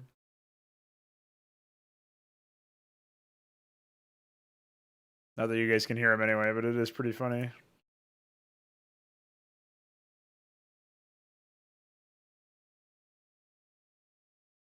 It has a schwa. What does that mean?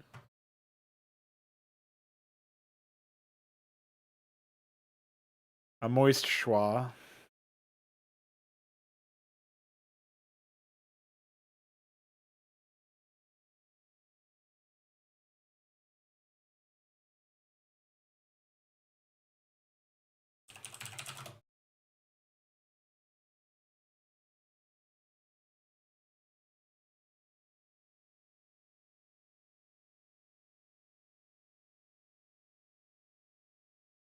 Disciple is like a classic.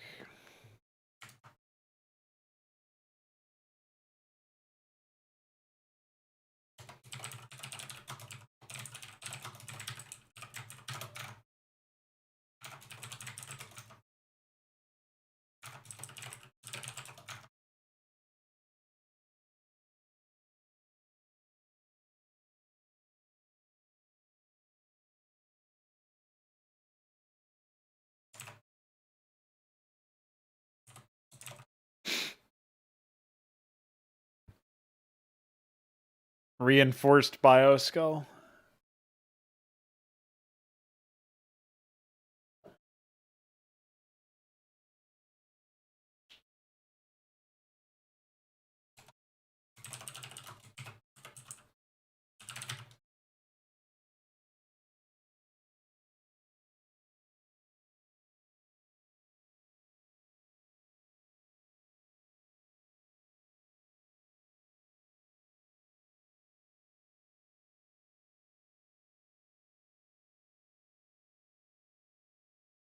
Yeah, Sycophant's pretty good. I wrote that one down.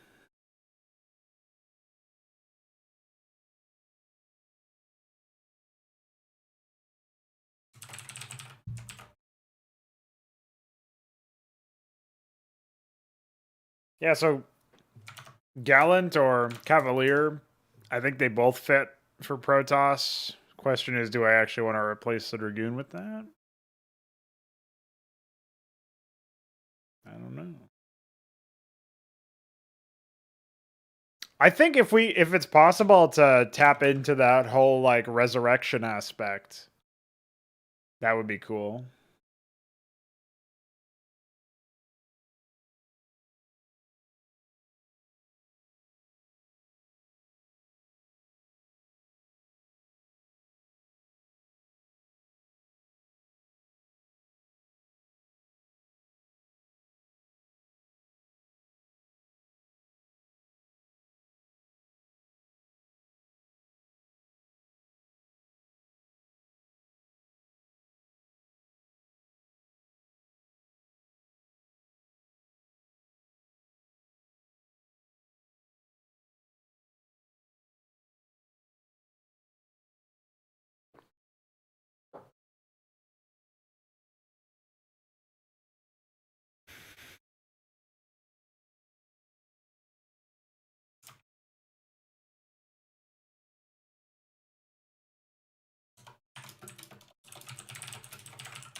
I think Cavalier does fit better than Gallant or however you're supposed to pronounce that one. Get rid of Arbalest, not a fan.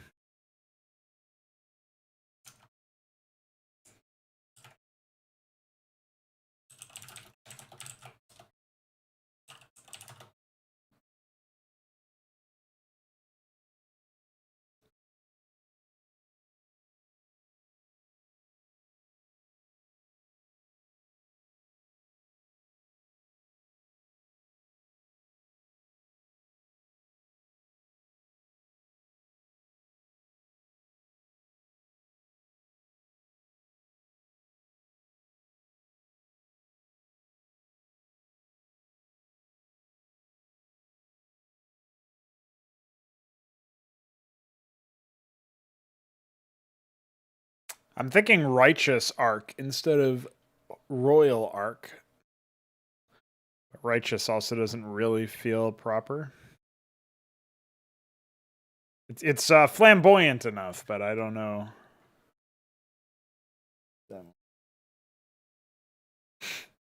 Yeah. Protoss God-fearer.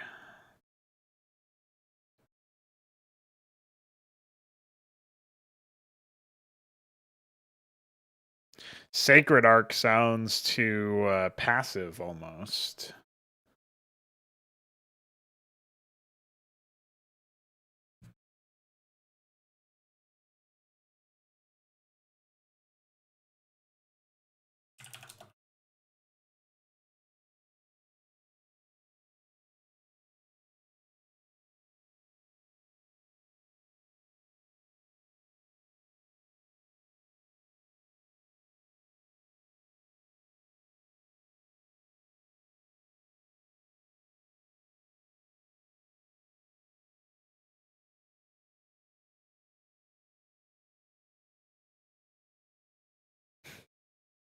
Protoss quiet boy.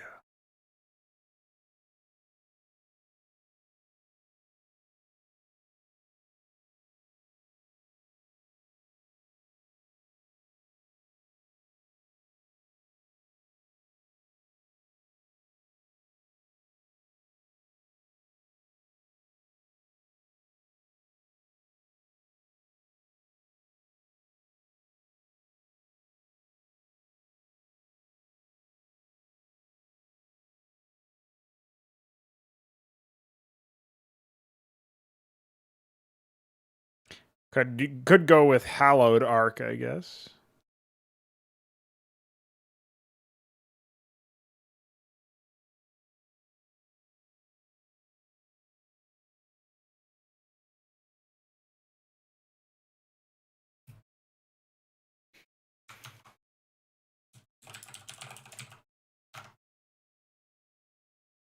Yeah, I thought about that one too. Divine Arc. I don't know about that one.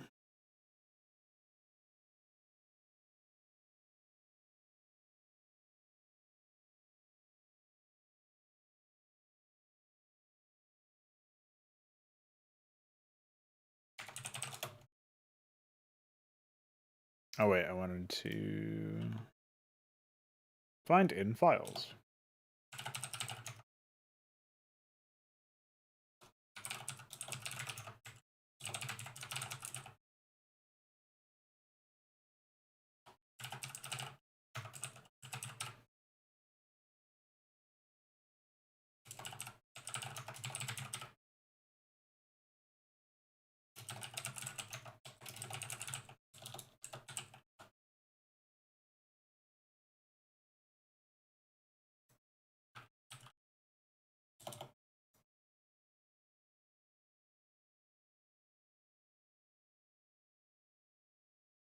Yeah, I use grand for grand library, and 3 syllables is too many, dude. Can't do 3.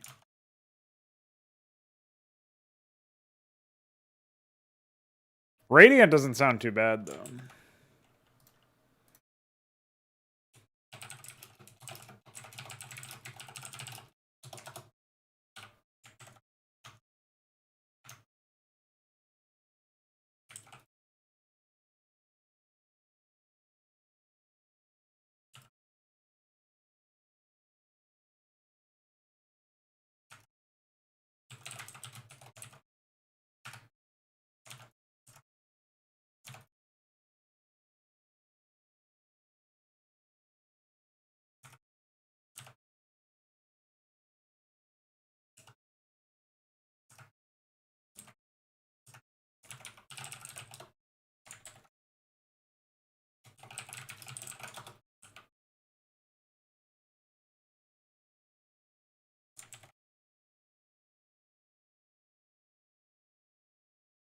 Ancient.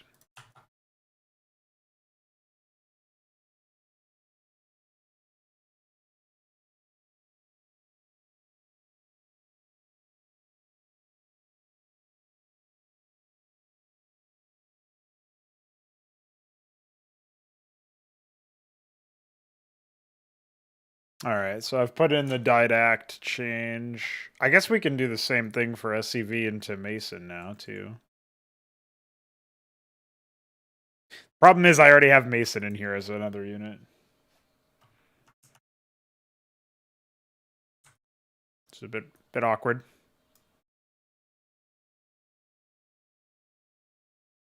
Well, it's Arc with a K anyway, but yeah. Archaic.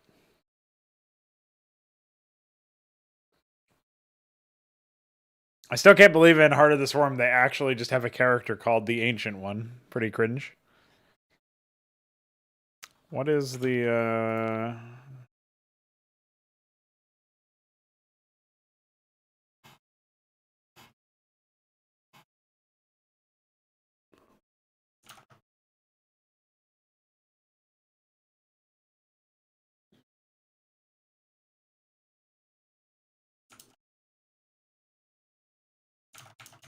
Okay. I think I've got it. I think we'll call the advanced worker Talos for Terran. As it'll be a automaton anyway. I can get rid of that in my name list.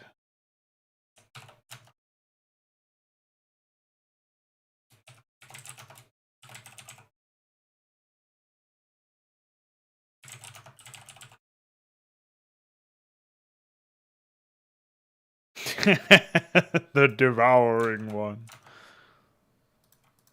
Don't say that.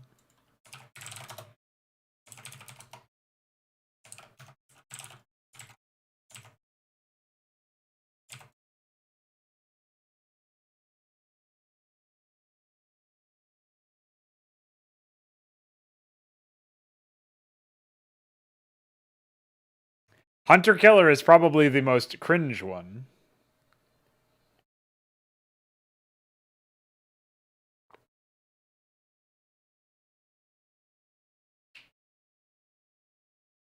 It's literally 2 action verbs back to back. Simply intolerable. Oops. Terran. This is Talos Melee.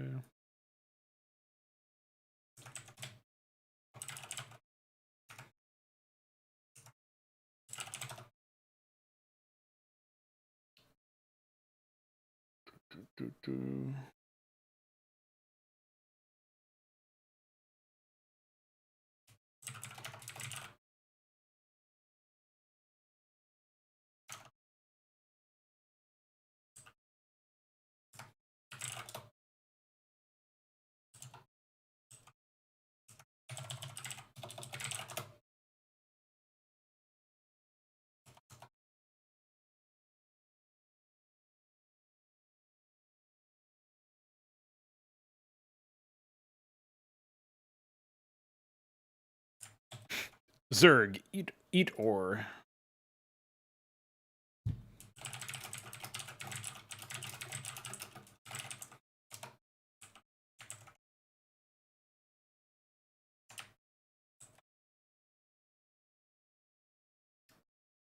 I don't know why, oh, Zerg Mouther. Don't say that. Yeah, now I understand why it censored you.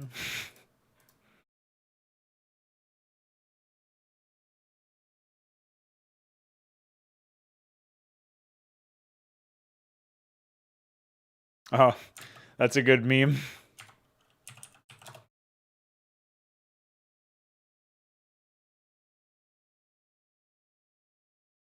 I didn't think about that for the Talos.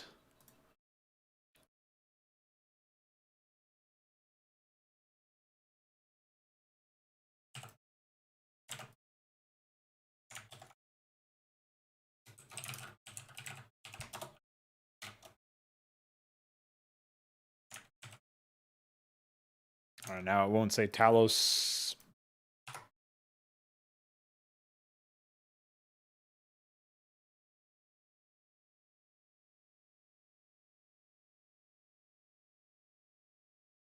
Oh, I wonder why there's like this weird gap over here between Missile Turret and NG Bay. It's not a categorical gap, but maybe it's a... No, it's not a tech... I don't know what that is. I'll ask Veek about that.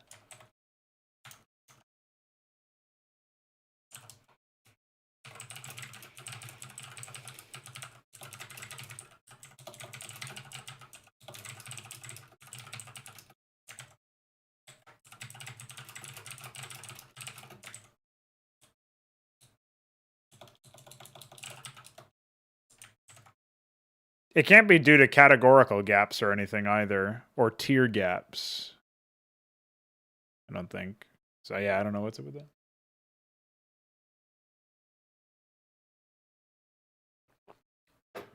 No, I think it's the second row that's offset somehow.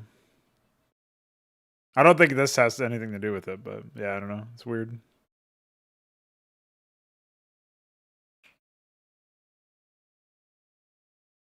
Oh, you think those are the hidden items?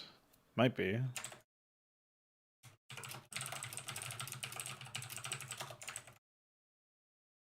Renaming every unit might make some people a little perplexed. I guess it does slightly add overhead and confusion or whatever, but that is the least of your problems when you come into HYDRA having only played vanilla. It is a completely different experience. If anything, you can make the argument that renaming a lot of the units to be more fitting to whatever I'm trying to go for in the thematics department actually sends a clearer message. I can certainly see an argument for trying to make things really palatable initially for people to come in.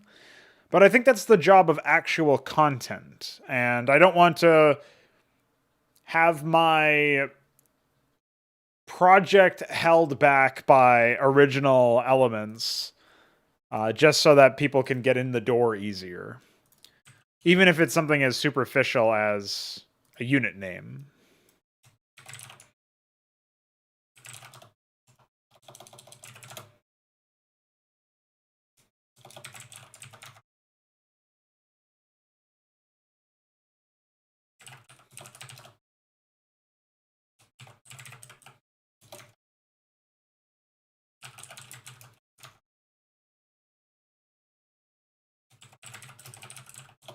You are right that it will cause some confusion, but I'm just not that concerned about it.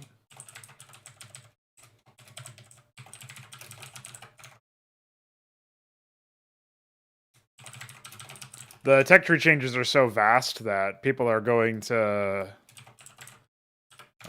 That's an interesting string that I never knew existed. People are going to be a little confused no matter what, pretty much.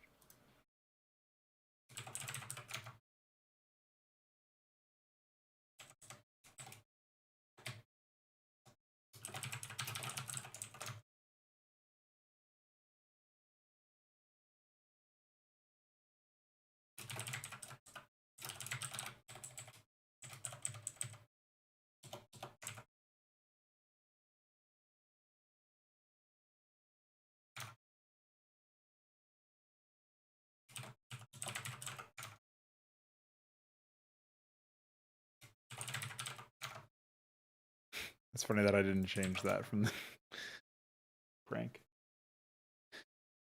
What else did we rename? It was Didact and Didact Tribune. And... yeah, Mason. Oh yeah, and then I renamed the Talos as well, but that's not even hooked up references in the game or anything, so... It does feel pretty good that the only shitty name in Zerg right now is Drone. I guess Larva and Egg and Cocoon are like the last vestiges, I suppose, as well as Hatchery, Lair, Hive. But I don't think those are serious concerns. So what else did we have anyway?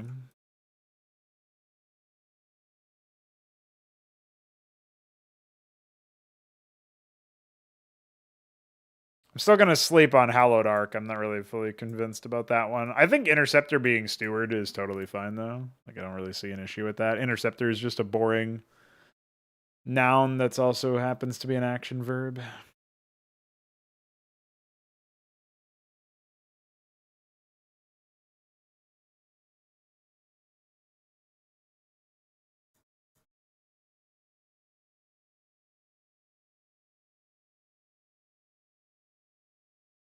Yeah, I think I will go with Phalanx after all.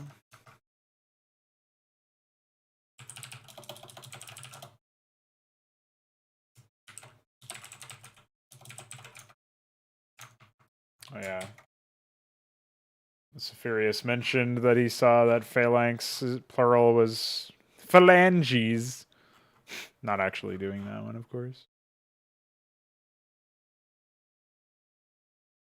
Yeah, the other one is Phalanx, so Phalanxes.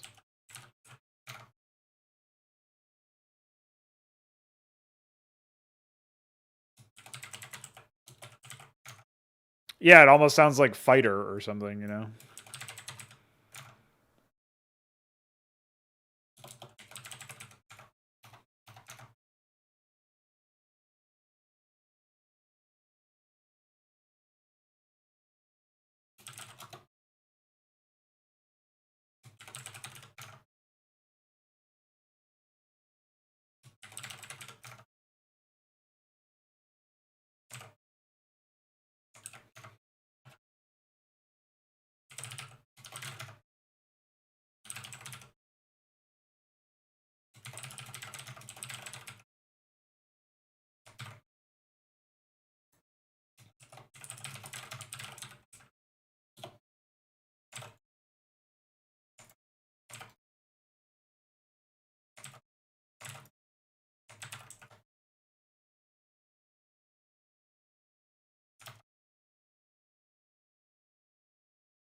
Oh yeah, that reminds me. Did I?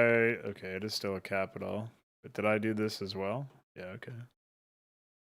Sometimes I forget to make sure that it's case sensitive on the rename for some of these units. I should check for this as well.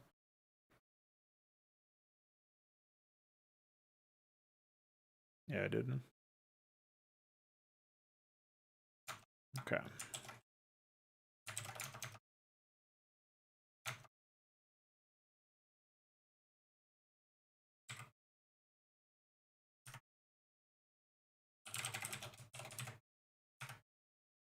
I guess if I wanted to be really epic, I could rename siege mode as the ability to siege formation or something.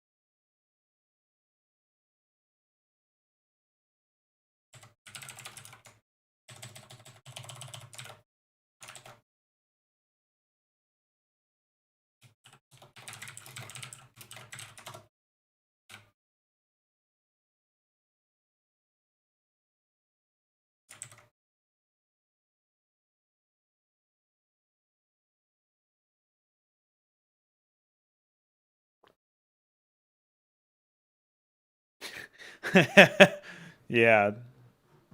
That's pretty much the only saving grace of Interceptor. And even then, aircraft carriers had tons of different ships or aircraft on them, right?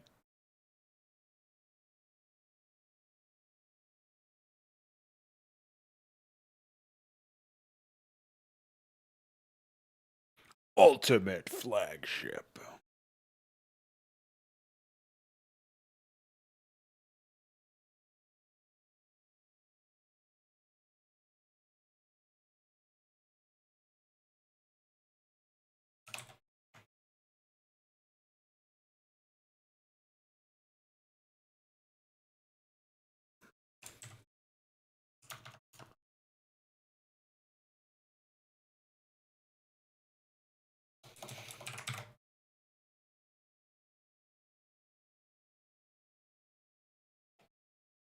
Oh yeah, earlier today, DF, you said that Sycophant doesn't really work with any unit idea. Not right now, but I could totally design a unit that would be a little sick in the head. Little obsessed. It's kind of unfortunate that the Zealot is like named something that's so epic in terms of not really epic, but like it's just powerful, right? So you get the idea that the Zealot. Wait, how did that even happen? Hold on.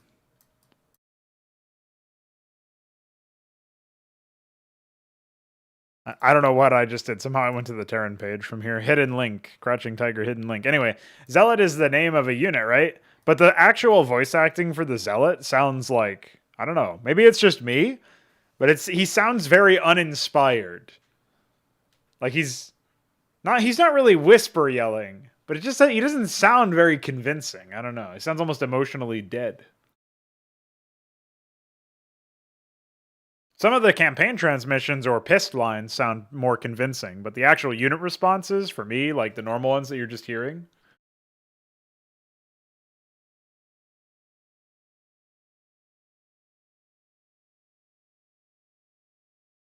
What's up, orcs must live?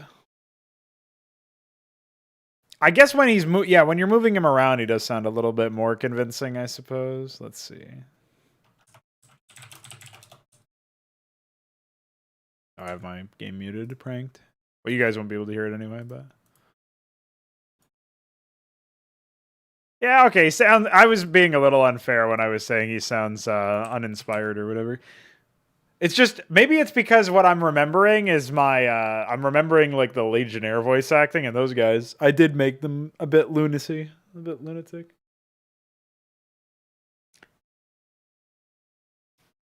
Is it funny to anybody else that the Protoss are just orcs in their voice acting? Yeah, the StarCraft 2 Zealot was also not really whisper yelling, but a bit closer to it. Our blades have met the enemy.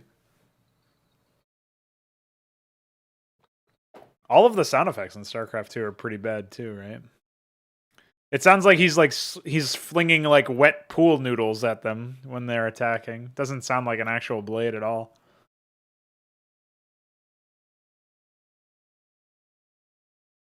Well, yeah, the voice actor I think is Bill Roper for Phoenix. He also voice acted all the orcs in Warcraft 2, so or most of them.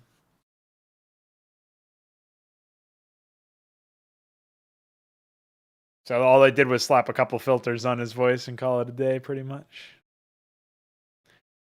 Which, hey, I think it fits really well for like a melee fighter type Protoss, you know?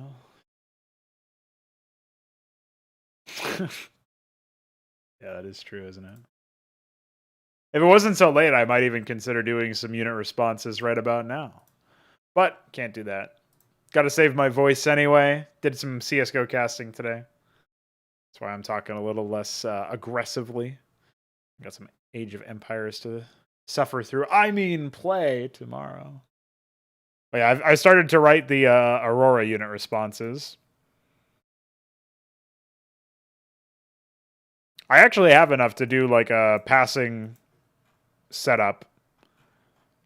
The Ecclesiast, literally all that I wrote out were the yes lines, the what lines, and the one ready line. I didn't even write any piss lines or anything. Because I find it a lot more useful when I can just, this is something I do in my mapping as well, is I try to just get out of the canvas, the blank canvas stage. So if I have something to go off of, that's more likely to create and beget more ideas after the fact. So, you know, I write out these lines for the Aurora, then I can do them, and then I'll just like think up the rest later on, right? And piss lines, my goal is that you'll never have the downtime necessary to click on a unit anyway to listen to the piss lines. They really are just Easter eggs. So I don't need to worry about Easter eggs, right? Like I can do those a little bit later on because I think they do add a little something, but they're not by no means like important in the same degree.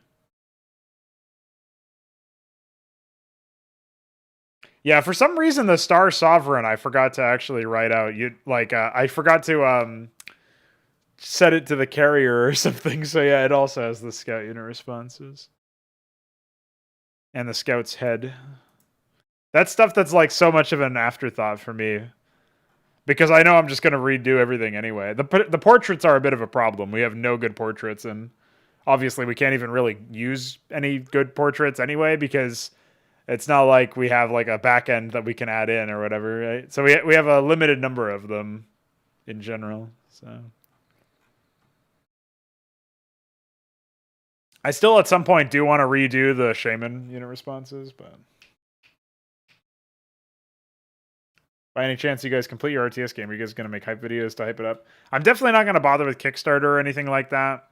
I feel like I just want to deliver a product and people can pay at that point. Like my thinking was I would probably distribute through Steam, but have a lot of I would have a lot of the media links, so to speak, point back to our website at fraudsclub.com. That would probably be what I would do.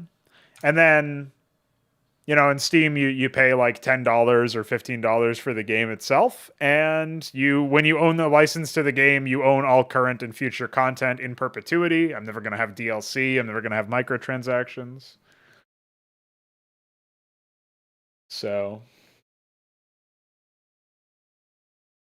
yeah, I'm not really interested. I think it's possible to make a livable wage off of a modestly priced game where you just perpetually drive interest, and then maybe some people who feel like they should, like, they want to go deeper than just the initial upfront cost of the game. They want to like donate to additional content production in the future. Then yeah, I'll provide a way for them to do that, right? Just like my PayPal or whatever. But I don't need. I don't want to make that the expectation just for us to get the game out. I would prefer to just have the game ready and they can look at it there. They can play it and they can decide if they like it. But yeah, I definitely want to produce some trailers. That is for sure.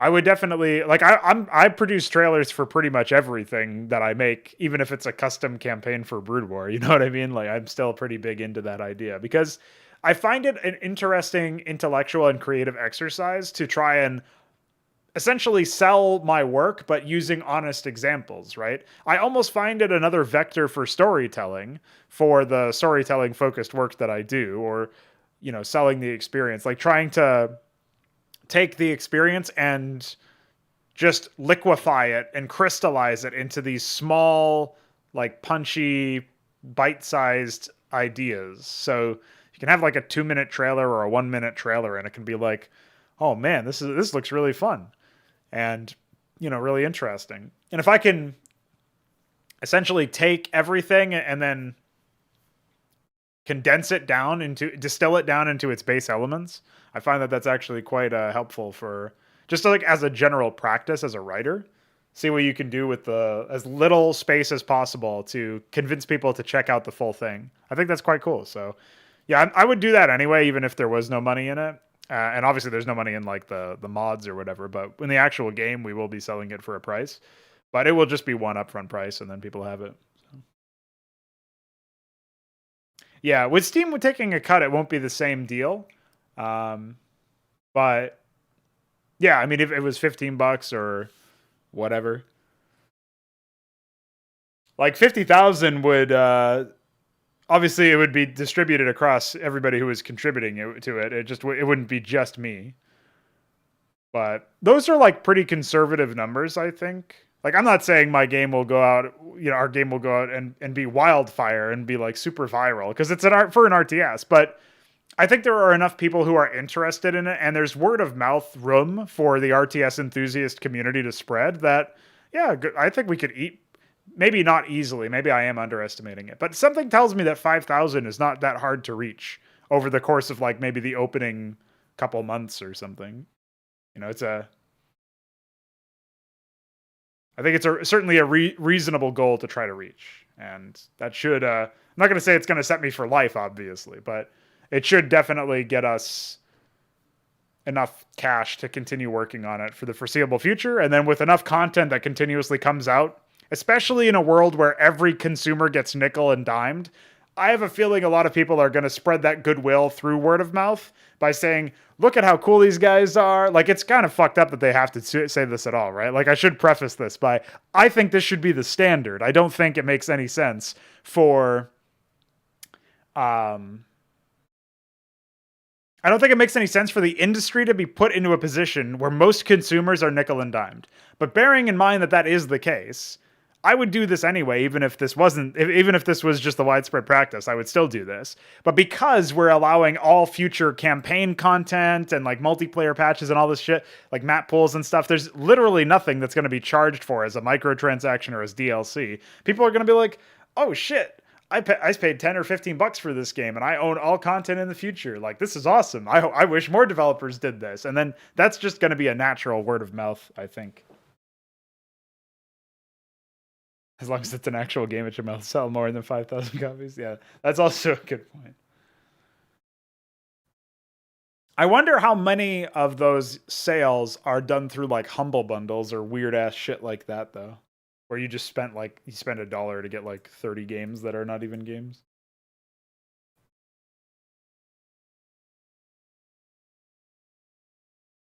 All right, so we have messed around with this quite a bit now.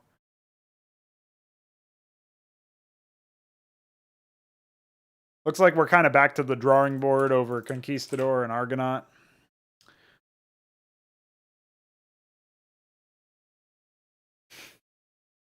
I'd say fuck it, dude. Let's just do Trojan. Let's call it dropship. More like Trojan.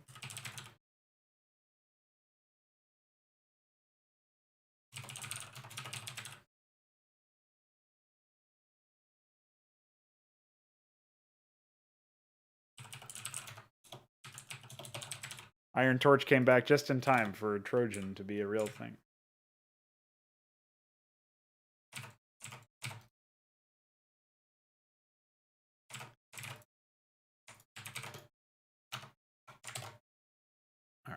Let's, oh yeah, I have to rename the files again.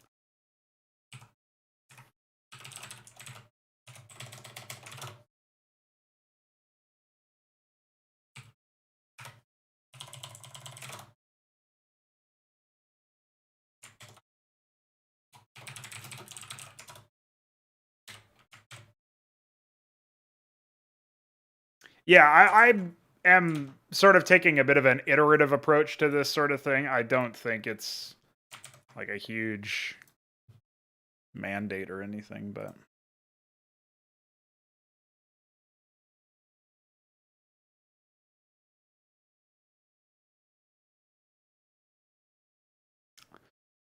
it's just the best name that we've got, basically, right now. We get a better name later, we use it. I think that's just how we go for it.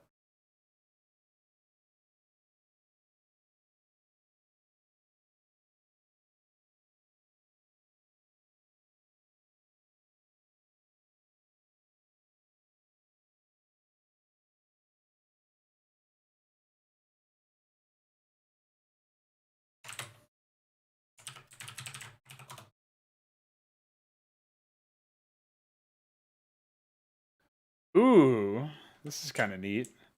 All right, DF, let me hit you with this. So you were talking about how Centaur and Minotaur have that interplay, and it kind of helps you appreciate the combo more. This isn't spelt the same way, but what if Phobos was Magnetar? It's not Taur, it's just Tar, but it's a type of neutron star.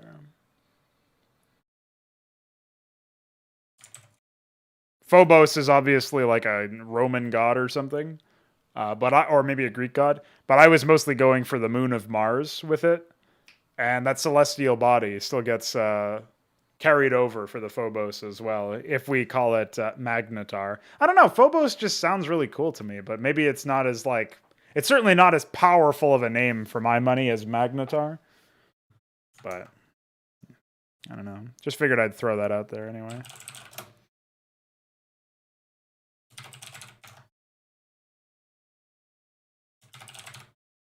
Oh wait, Trojan doesn't require anything. Get that out of there.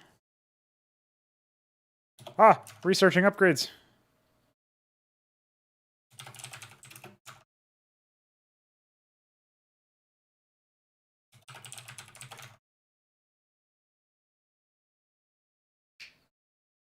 Magnetar. Well, the problem then is that I feel like some people will pronounce Centaur as Centaur. And Minotaur. I guess it is Minotaur, isn't it? No, Minotaur. I've heard Minotaur. But Magnetar is 100% wrong, so. As much as I'm partial to adding U's, I don't know if it fits here. Just saying.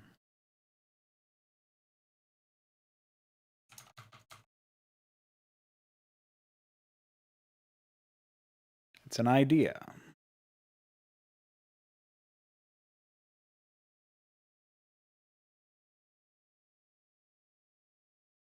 Yeah, Magnetar with a capital U. Magnetar. Magnetal or other. Ah, the clapback.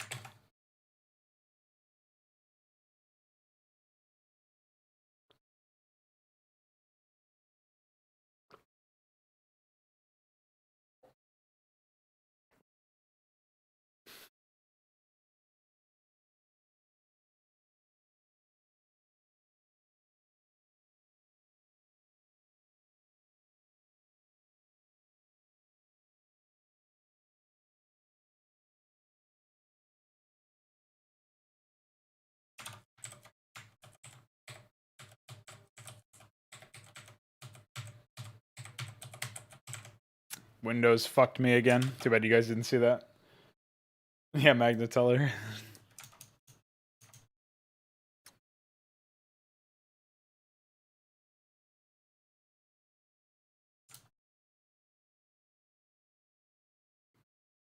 So I think we've just sat here for like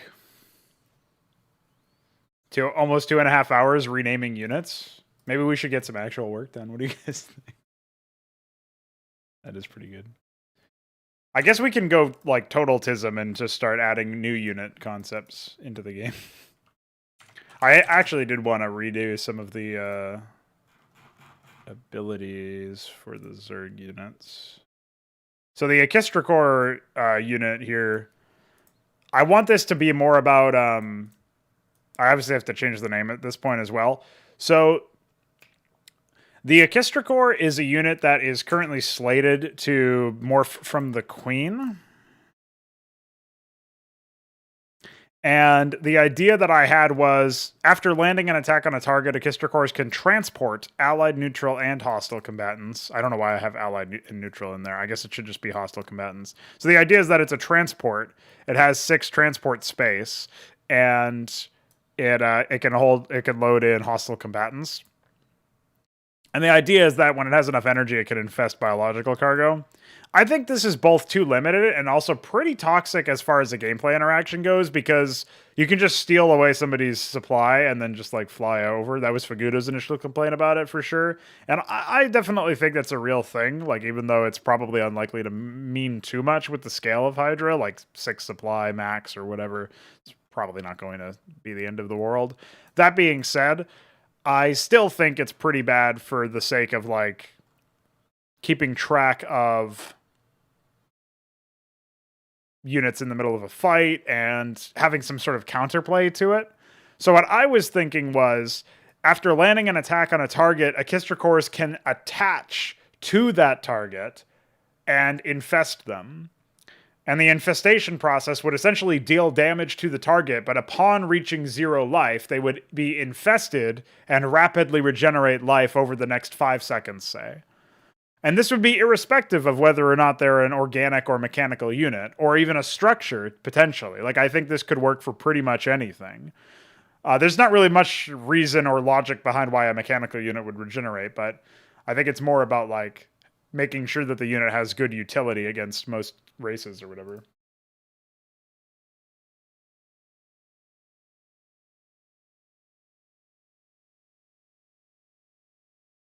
Yeah, Scimitar I've never even heard of, and probably wouldn't go for it. But anyway, the reason why I'm thinking about this now is that I had this idea. Actually, Kian had the idea in one of the calls we were having that maybe the Orchestra Corps should just like latch onto the target and start infesting it. And I really like that idea. So I want to go for that, remove the specialist tag, remove the energy interaction, and just make it so that after they land a hit on their opponents, they can latch onto them in that manner, if manually, ordered to, basically. Yeah, well, the only problem is it's a Zerg unit or something. So, like, it is a Zerg unit. So, there doesn't really make any sense why there would be something like repair drones or whatever. But maybe it's just like a super advanced biotic salve of some sort, right? Where it's like somehow this creature is so advanced that it's the goop it uses to infest you, the chemical compound, is regenerative for man-made compounds as well or something. I don't know. Like, this is not a hard sci-fi project, obviously. We're just trying to make something that's fun, so. Soilwind. Yeah, there you go. So I'm thinking we rework this. We remove that entirely, right? We call this one, this will be the actual attachment. I think we can remove the transport space as well, so I can run down to the unit real quick and start doing that. So we can say remove specialist tag, remove transport space. It's a pretty hefty cost for this unit. I'm not sure if that's not too much.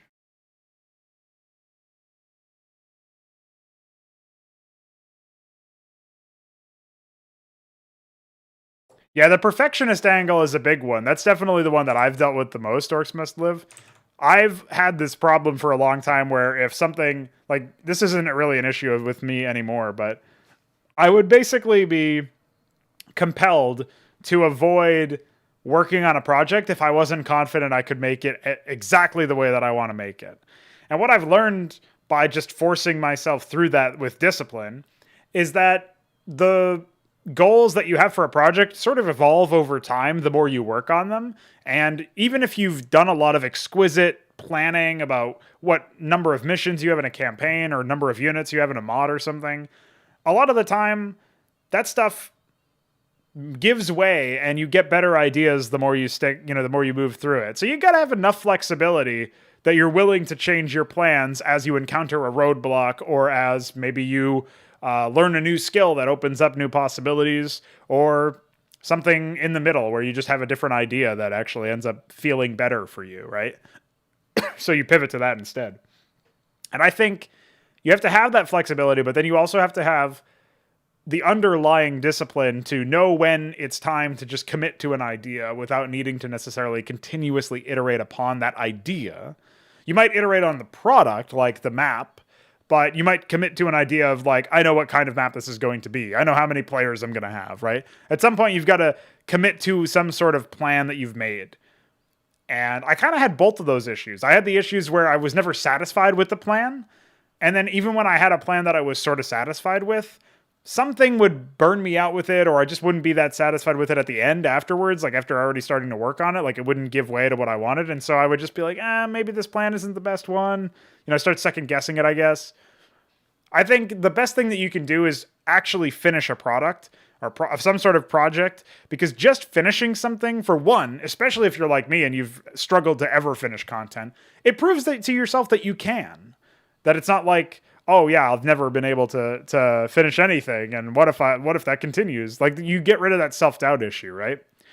And on top of that, it also teaches you some valuable lessons about what to sort of prioritize in that end stage where you're polishing things off and getting ready to ship. And setting personal but flexible time goals as well, like almost deadlines, but in a way that it doesn't really hurt you too much if you go past them for some reason, can be really useful. Like, maybe you decide I'm going to finish, some aspect of this project in a week, or in, tomorrow, or something like that. Like, maybe you just say, all right, we've got this, this mission that I wanted to finish that's like halfway done. So I'm going to give myself until the end of this month, and then it's good. Like, try to do as much progress as I can on that particular mission, make as much progress as I can make in the month's time, or in the week until the end of this month, or whatever, that sort of thing. So I find that that's quite helpful for me. And the other thing that's super helpful is publicating your design process, or at least documenting it privately with way of recording sessions or whatever. Essentially what I'm doing now. There's a bit of chat interaction here, and there's a lot of back and forth, so it's not necessarily super focused, which is why not every single thing that you work on can be documented in the same way. But I find that these kinds of mod streams are super motivating for me, because I get to share a little bit of what I'm working on. And I also have to try and format it in a way where, just by virtue of me talking out loud about some of these ideas, I'm going to further develop those ideas. And maybe somebody in the chat has a good idea, or the sounding board there helps me get to an end stage where I find some idea that I wouldn't have found otherwise, right? So I think that helps out a lot. It's kind of an underrated or underutilized tool in your toolbox. And some people just try to develop in a more private environment anyway. They don't necessarily want to spoil their work or whatever, which is totally understandable. Or maybe they just don't believe that it would be too interesting, which is also understandable. But for me, I found out that it works out quite well. I don't, turn a huge amount of viewership or whatever on these mod streams, but there's the same few people who always tune into every other one, or every one in some cases, whenever they can. And those people usually end up being the ones that are very helpful in the process of actually designing something, which is a nice cross section for me. So yeah, that's what I would recommend, is if you're struggling with stuff, just try to commit to finishing it. And if you're struggling to find the motivation to actually do any work, then try streaming your progress. Or maybe if you're less about the streaming type, you could put together a report at the end of each day or the end of each week, where you say, here's everything that I did this week. And on Monday, I worked on this. On Tuesday, I took a break. On Wednesday, I did this work, whatever the case may be. And just by not necessarily even holding yourself responsible, but keeping track of everything that you've done that week or that day or whatever, that might help you out in general. Is like, oh yeah, I did a lot of work this past week because I did, X, Y, and Z thing. And that might help you out a lot, whether you make that kind of log public or not. Maybe you keep it private as well. But just having that log there, I think helps out quite a lot. So as far as like where my mind space is at, I'm usually, if I'm on task, I have a specific goal in mind about what I'm working towards. Like, I started this stream and I just wanted to get a little bit more done on the renaming units side of things. And so that's what I focused on for the most part, right? And now we're going into conceptual stuff. So I'm starting to think about what else I need to do. So I find that giving myself some goals for a stream, like get the concepts a little bit further ahead or work on some AI or whatever the case may be, that helps a lot for like making sure that any development sessions that I do have are much more impactful, much more powerful, just end up getting a lot more done that way. So I think this is a tip that most people have for productivity in general, but if you can just create a list of things that you want to do in a certain day, you don't even necessarily have to do every single thing that you list. You can make like a list that's like 20 items long, but if you just knock off the first 5 or something, that might be more than you normally do in a day. And just by virtue of always having something on the docket to do, to move on to next, you might find that you get a little bit more done. So that would be my slew of recommendations. I gave you 3 there. Document everything that you do, keep a list of things to do next, and focus mostly on finishing something. I think with that would help you out quite a bit in any quests that you have to mod or make a campaign or something like that. Because it kind of treats all of the issues. It kind of treats the discipline issue because you're keeping track of everything. It kind of treats the perfectionist issue because you're just saying, fuck it, I just want to finish something. And then it kind of treats the issues of like making sure that you remain motivated by always giving you something to work on. So you can't give yourself any excuse in that sense.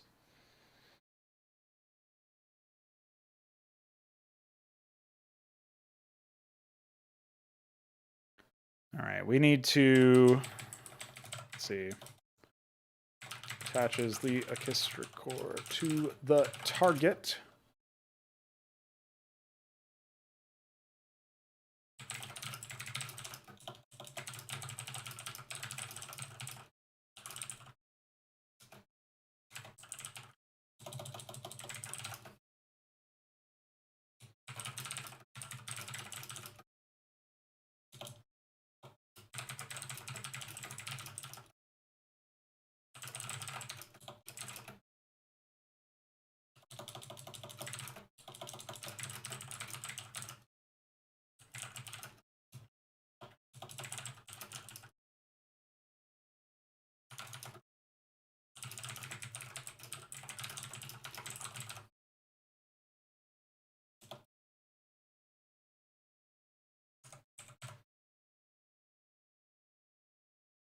Still not sure if 50% over 5 seconds is a good figure, but I think it could work. It's just that you then are prioritizing a decent, like you're definitely focusing pretty heavily on high HP units at that point. Like that means that an Ultra Core, for example, would heal for 200 HP, whereas a Marine is only going to heal for 20 and it's going to take 5 seconds. So maybe it would be like heals by X amount, flat rate, like a very, very fast rate, over 4 up to 5 seconds or until it finishes. Or maybe, I don't know, like that doesn't scale well for high HP units if it's a flat rate, right? So yeah, maybe the flat rate thing, and then it's over like 2 seconds or something might work, or the dreaded 3 perhaps. I'm just thinking of like, how do I make it? I guess it just wouldn't necessarily be too viable to start infesting Marines or whatever, just because like they would just die when they're converted, right? So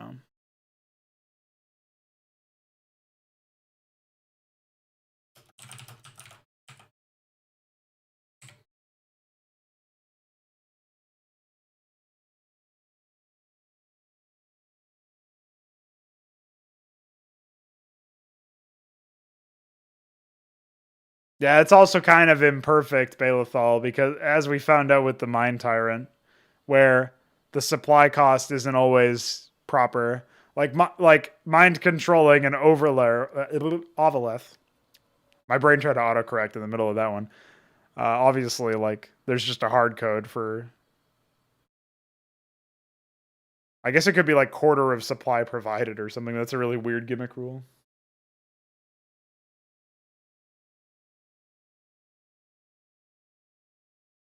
Yeah, modding becoming like work is definitely a tough one to solve because modding usually has a ton of like stupid trivia basically that you have to remember, like, oh, my program will crash if I do this, so I've got to do something a different way, or what, it's like these weird things that don't really improve your overall wisdom, that are not translatable to other areas, but you still need to know them in order to find success. It's pretty rough. That being said, I think, yeah, I don't know. It's probably one of those things where if you just work, this is the other thing that people suggest a lot, is especially when you're starting out or whatever. If you just work on something for like 20 minutes a day, and then after the 20 minutes, you're like, I just don't feel like working. So whatever, I'm done for the day. I'll start it up later tomorrow.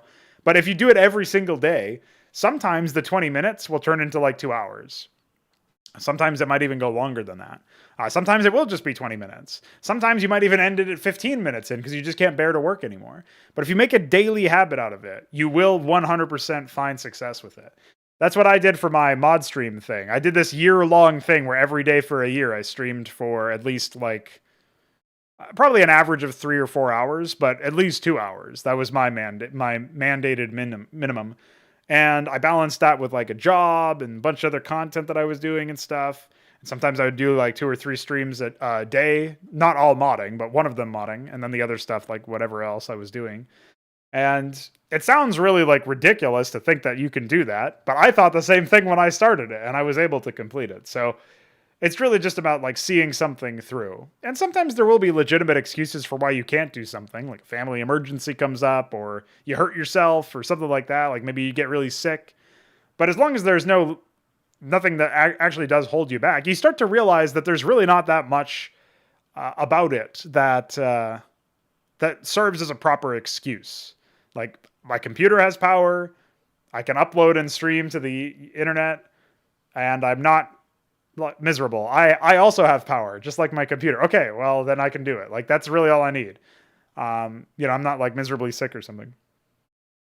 So yeah, I think even though it does sound like a little bit on the side of just treating it like a job, the fact that you have the power to just say after 20 minutes I'm done, or whatever your version of time is, like maybe you set your minimum to an hour or something. But that I think helped me a lot, and that was one of the ways I was able to stay on task. And that's how I approach pretty much every project now. Like if it's a video that I'm editing, or if it's some other hobby I'm getting into, or like I'm trying to learn programming. Even if you're learning a new language or something, like you just do it every single day for like 15 minutes minimum or something, and eventually your project will be complete. It's just a matter of how many days you have to do that, right? So that's what gives you the power and the agency as the creator, is like when you know it's just a matter of time, it's just a matter of how many days I do this in a row, and eventually it will be done. That gives you a ton of like faith in yourself and faith in the system, so to speak. And then I think motivation is a lot easier to handle, because then you just know you can trust in the system, so to speak, and you can just know something will be done eventually. And then I think it doesn't really feel like work, even when it might, like certain days might feel a bit more like work.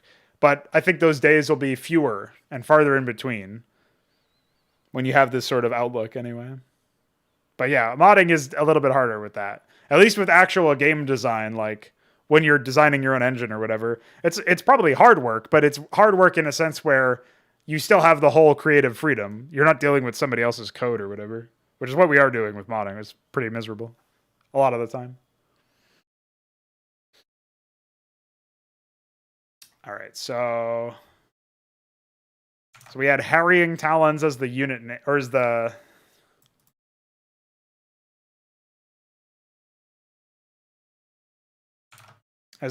weapon name. We have binding grip as the passive for landing and attack on the target.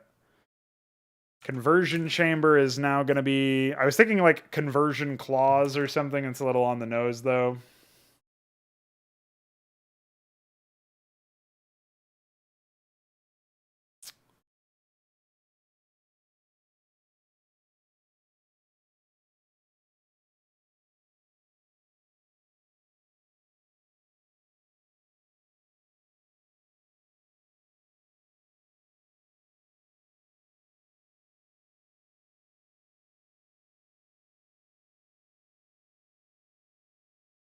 Something to do with infesting, something to do with mending, perhaps, healing. I was thinking like vital vice, but even though it has that nice alliteration, it doesn't really necessarily make sense.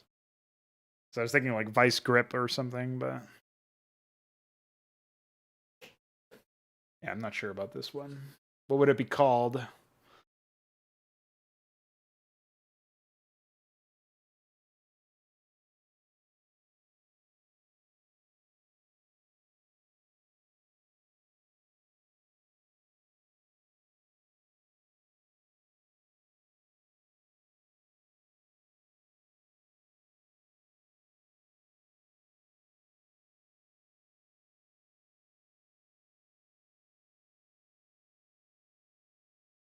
I guess I'll give it some like more generic name for now, and I'll come up with something better later.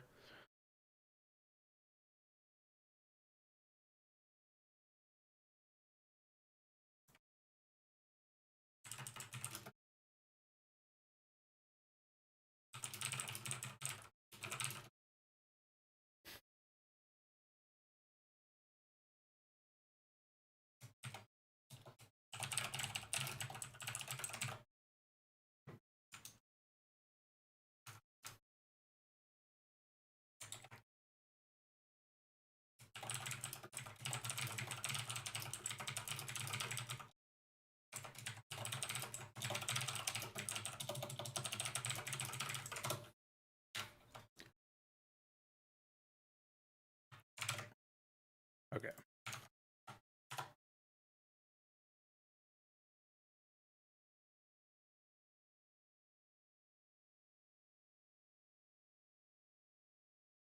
I guess it wouldn't be considered a specialist anymore.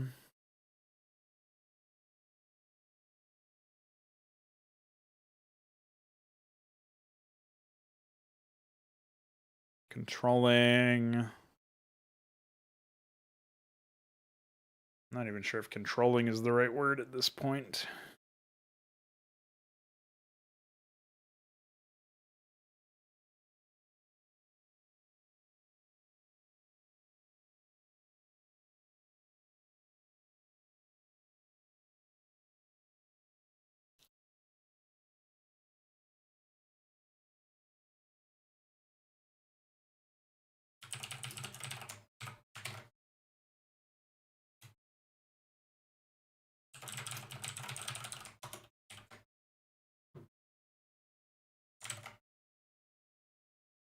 I do have music on, but if I put it on, I get banned, so you guys don't get it. You can put on your own music. Although I guess if you're like a mobile listener, that might suck.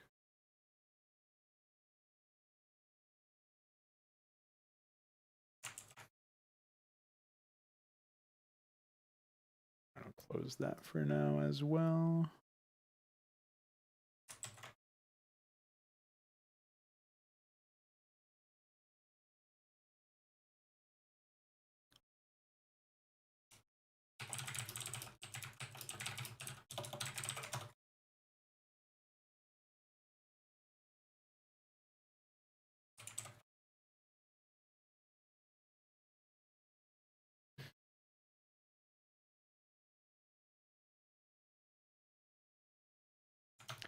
Let us enjoy the fruits of our labor here.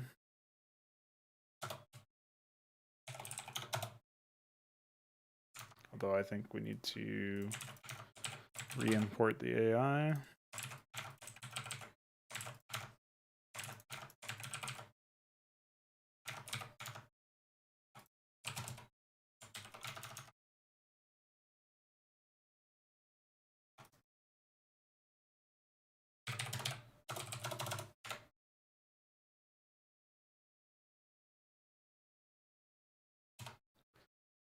Well, I meant to go into the actual test map, but this is fine too. Oh. What have we pranked ourselves with here? Build pref mech machine shop. Oh, it's probably like mech add-on or something.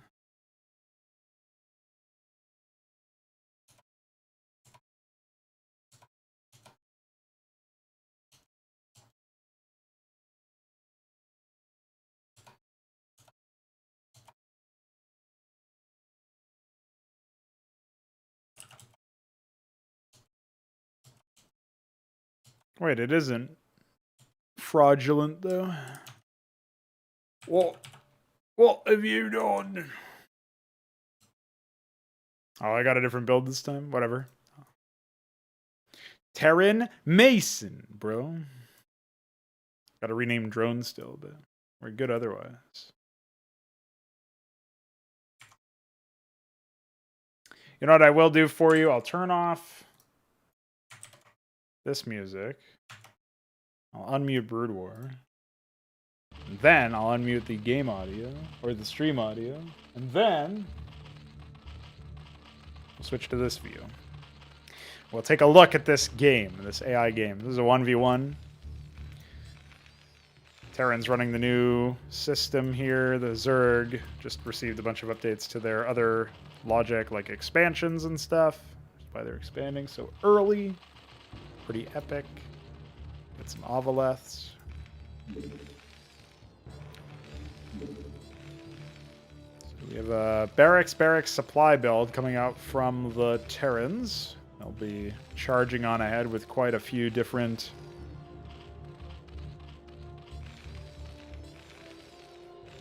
early openers here. It looks like they're already gunning for an expansion. They're just waiting for the money. The AI is pretty dumb right now. They have this built-in thing where they won't continue mining until... Well, they won't. They'll stop mining when the worker gets assigned to build the structure, but we can't wait for them to have the money for the structure because we have to create the request so that they save money for the structure. So surely any day now he'll be ready to go. Except they keep spending money on Marines and stuff. The leth suffix is used for any sort of utilitarian or specialist unit. Like the Queen is now Matraleth. The Defiler is now Istrathaleth. And you have Iraleth, Othstaleth, Alazaleth are the Ovaleth morphs. So we just basically made Ovaleth similar. I try to have it be like Overlord. So you have the OV part. This is where the Zerg AI just spins a bunch of Zerglings into a stack of Marines because they're very intelligent. We finally have this Mason moving out. Pretty epic. They still haven't... Oh no, they did kill a single Marine. You can faintly see his corpse, I think, somewhere. Now they're down to only 5 Marines. Probably haplessly walk into a sunken colony and die. Oh no, they have a 6th one. Oh yeah, so there was no dead guy. He's just in the back lines. This is embarrassing.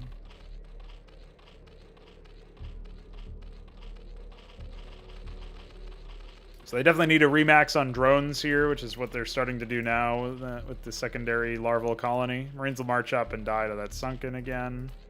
Another larval colony over there. Brutalized. Man, if I only showed you this part of the fight, you'd think, wow, that Zerg didn't lose a single Zerg. Remember that Firebat, aka Ahmed, has been changed in HYDRA. Its passive, a polyoid adhesive, makes it deal full damage to buildings. They did lose Stimpak, but that means that they have an incredibly powerful behavior when put up against static defense like sunken colonies, for example. So one of them gets into the main here. That could spell doom and disaster. Speaking of disaster, we do have a Zergling spitting. Love that.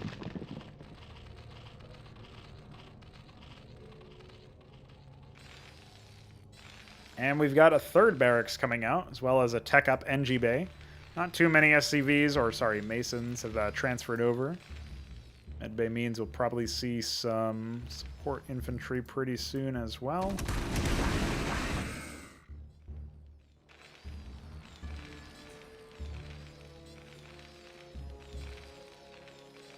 Shout out to DF in the chat for making the medbay. Pretty epic. And hey, soon we'll be able to actually make use of the working animation he made for it. Back when it did researches and stuff, that actually did work, but obviously we removed all those.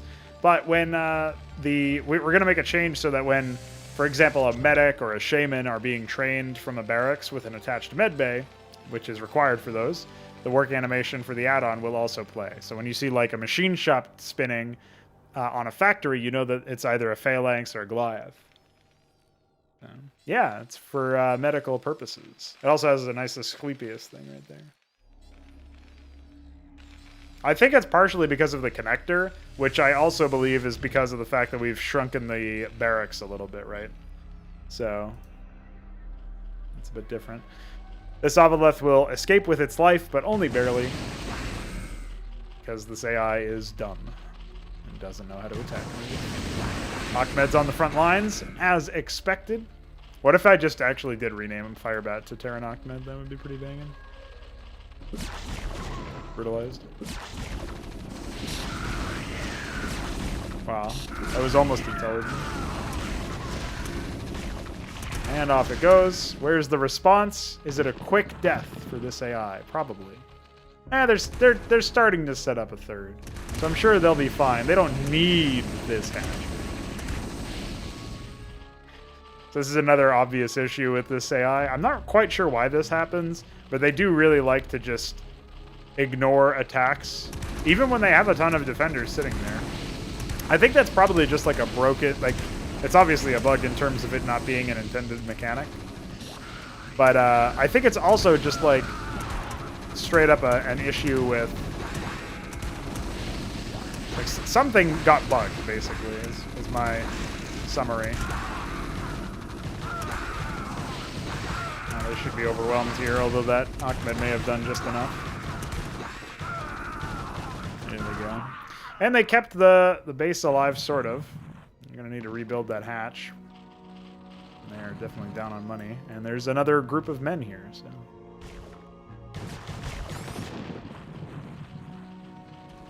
I did enjoy doing that to Zeke that one time, yeah. Almost killed his Nexus. But yeah, that Firebats actually have a fucking utility now, which is pretty cool. Matroleth! The question is, will it be enough? This is another stupid issue with AI, is that if there's no town center to return to, it's not like they just move these units out and assign them to another base and get more money. They just sit there as if they were AFK or something. We're seeing pretty much the worst combination of issues out of this one. Check out my ghost. Oh, we might see even more hilariousness, depending on what happens here. We'll see. Oh, there's one. Oh, there's another. Let's see how many lobotomy mines pop out. Of one ghost. Still has not been fixed, unfortunately.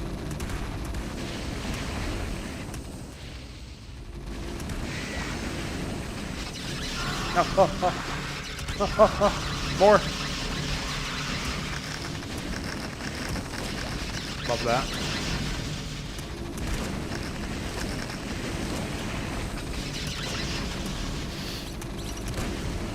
Why must they suffer?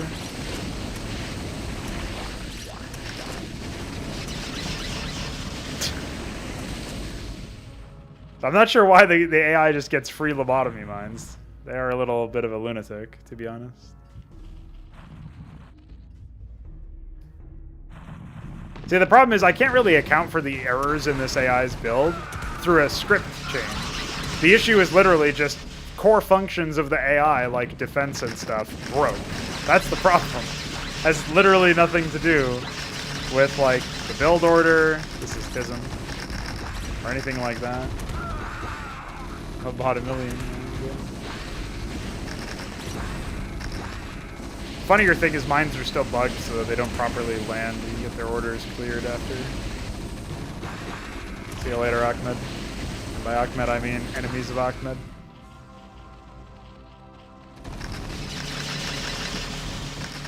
Why did I bother looking? You must be stopped, my friend. Can't have that. Lost this fucking mine.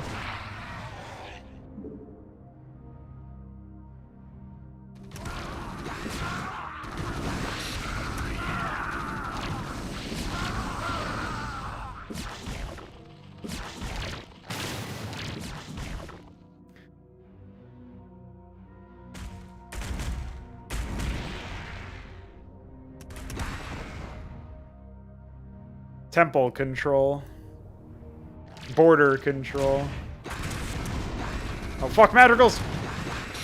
Too bad he was at the edge of the range of the sun. Here come the men. Oh yeah, we didn't really look at the Terran base here. We got a captaincy. I think they just dumped a fuck ton of money into their army. Because they don't have too many production structures. And they only have 2 expos. I would have expected them to actually expand by this point already, but it is what it is. A little bit of a no collide dance over here. Love to see that.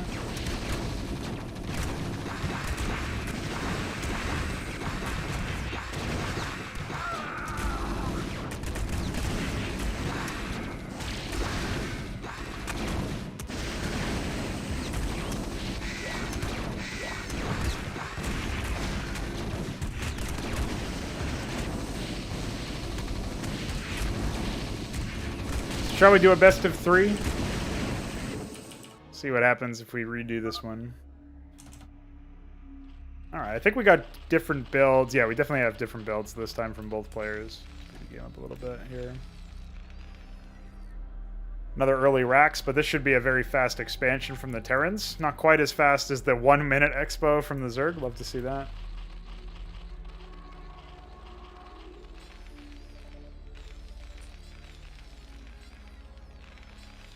You can see this is already him saving up for it. He probably shouldn't have bothered with the gas until later, but it's something I can correct later on for the build order here. There we go. Starting to see some gas come in for the Zerg as well. Mason has just gotten the order and doesn't have enough money, so he'll now spin. It's another thing that the AI do. They don't put the worker there preemptively.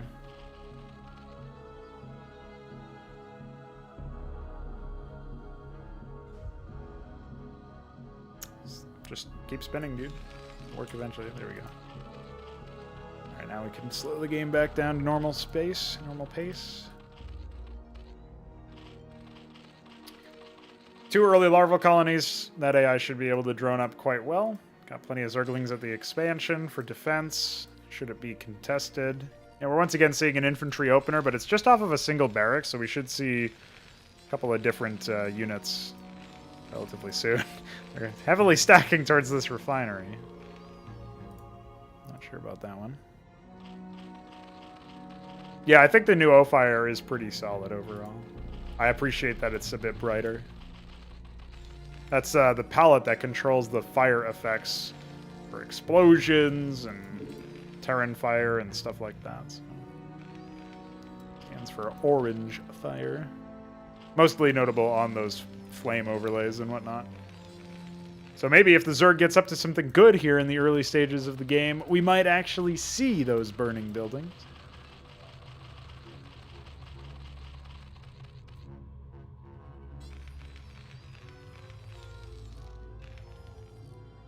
Were you planning on doing something for B-Fire as well for the Protoss burnings? Or was that not quite in the cards?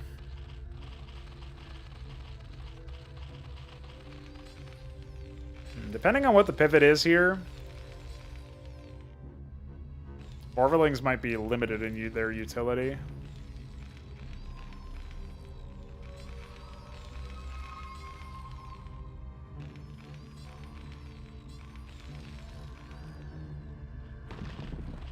A bit of a worker transfer happen.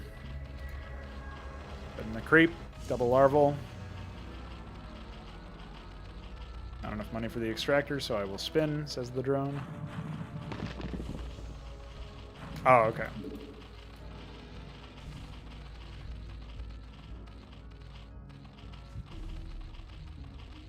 I wasn't sure what specifically you were looking to do with it. If it was going to be just the same thing as before. So here's an interesting pivot. We haven't really seen an economic play from a Terran AI in a while. This is a cheeky Zergling scout, I guess. I don't know what the fuck's going on there. But this guy's actually going for a 3rd base, shockingly, before the Zerg do. So this could be like a big dick play coming out from the Terrans if he's able to hold off. He only has 2 production structures for actual military units, so if he gets attacked anytime soon, that might be really bad. But right now the Zerg's playing a little lackadaisically, so... Is it any surprise, really? But if we see early 3-gas Terran, I could definitely see an argument for...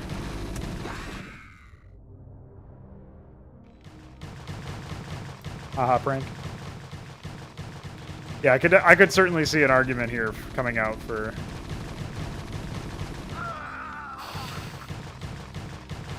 the Zerg to win this one. Just depends on how quickly they act here. Got so many units, but not really using any of them. Classic when the drones interrupt themselves. Love that. Maybe they were just out of money. They're looking to take their 3rd as well. That's what the Frozen Worker is a bit of an omen of. We're seeing the Zerglings chew through the piecemeal infantry here. And the Spore Colony is... I thought it was really poorly placed, but it's actually not so bad. The Hydral Den come out. That means they'll have an answer for the air units as well. So they should be able to hold this one off relatively successfully.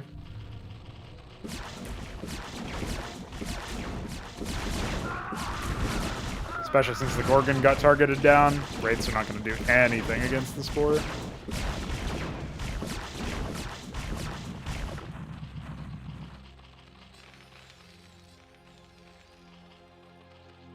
Don't worry, Ahmed's here. Hi, guys.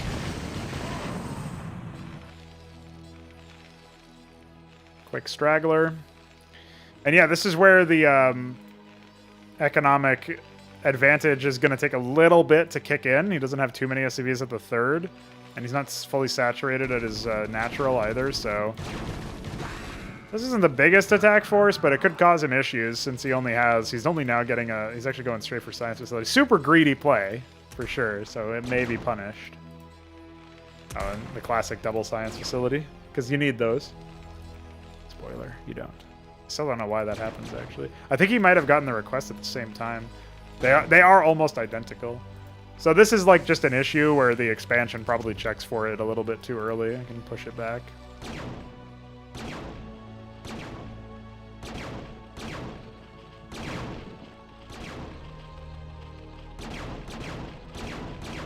Will the Ovalith die? No. Yeah, it's just an insurance policy, okay? For context, this is a 500 mineral, 500 gas structure, so he just dumped an extra of those. Guess that's what he needed that fast 3rd expansion for, huh? Meanwhile, droning up with the 3rd for the Zerg. We won't have an economic advantage for the Zerg, though. Normally we do have something like that, but not really here this time around.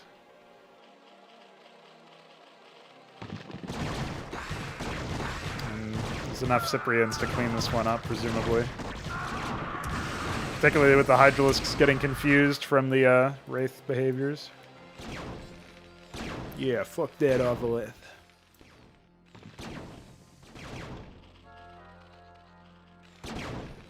I was thinking about maybe adjusting the Hydralisk range to be back up to its upgraded status, but...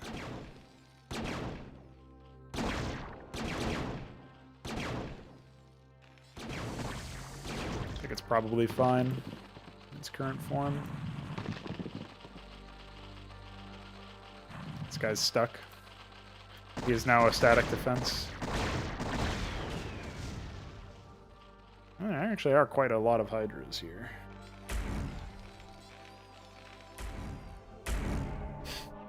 Prank?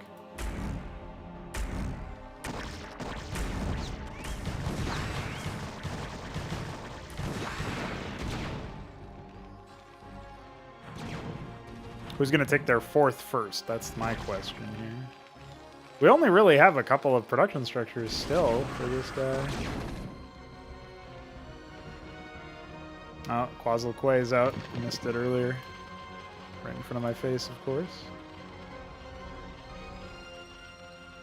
They have so many larvae, so this could get overwhelming pretty quick.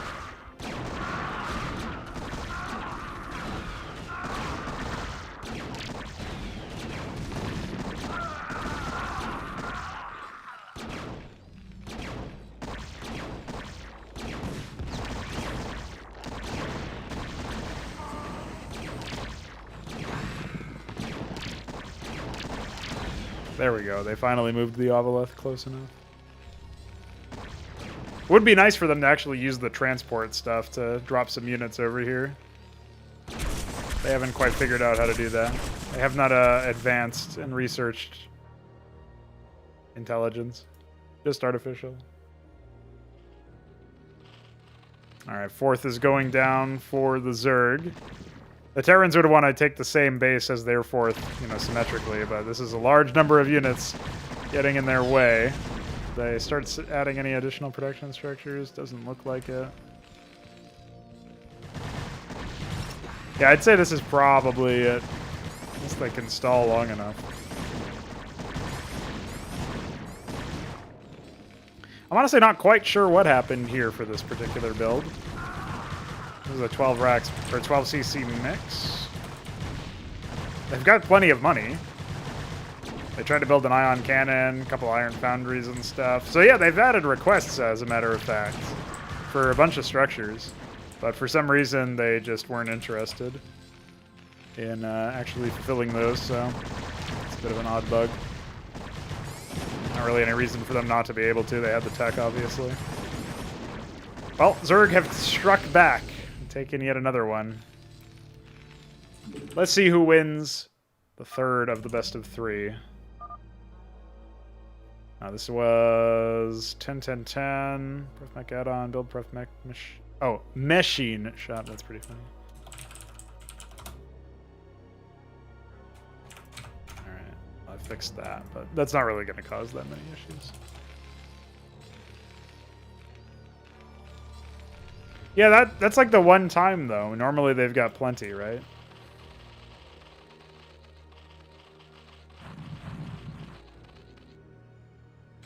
Got the classic early expo. Classic racks opener. Into fast starport this time around, plus the expo. A couple of early marines to scout ahead, but won't be finding too much here.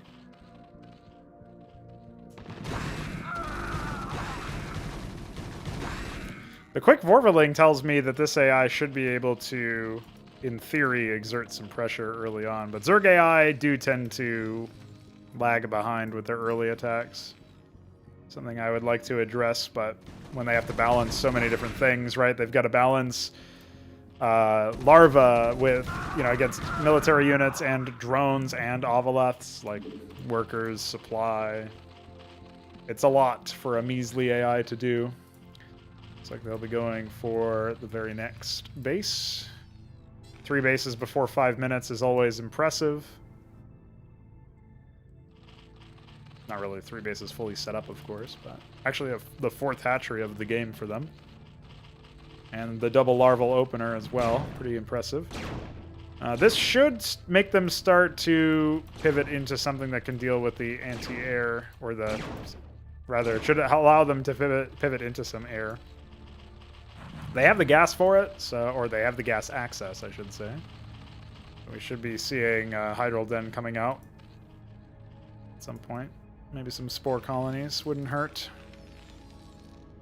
This super early fast gas plus the 2nd starport tells me that this AI is going to have a bit of a different opener. They also have a covert ops coming, which hopefully means that we see even more millions of lobotomy mines. And the double racks, double port. There's the Hydral Den I was talking about as well. Yeah, I will mostly be relying on hatchery counts here, it looks like. Means they might be floating a decent amount of gas at this point, but I guess they're not really even bothering harvesting it, so maybe not.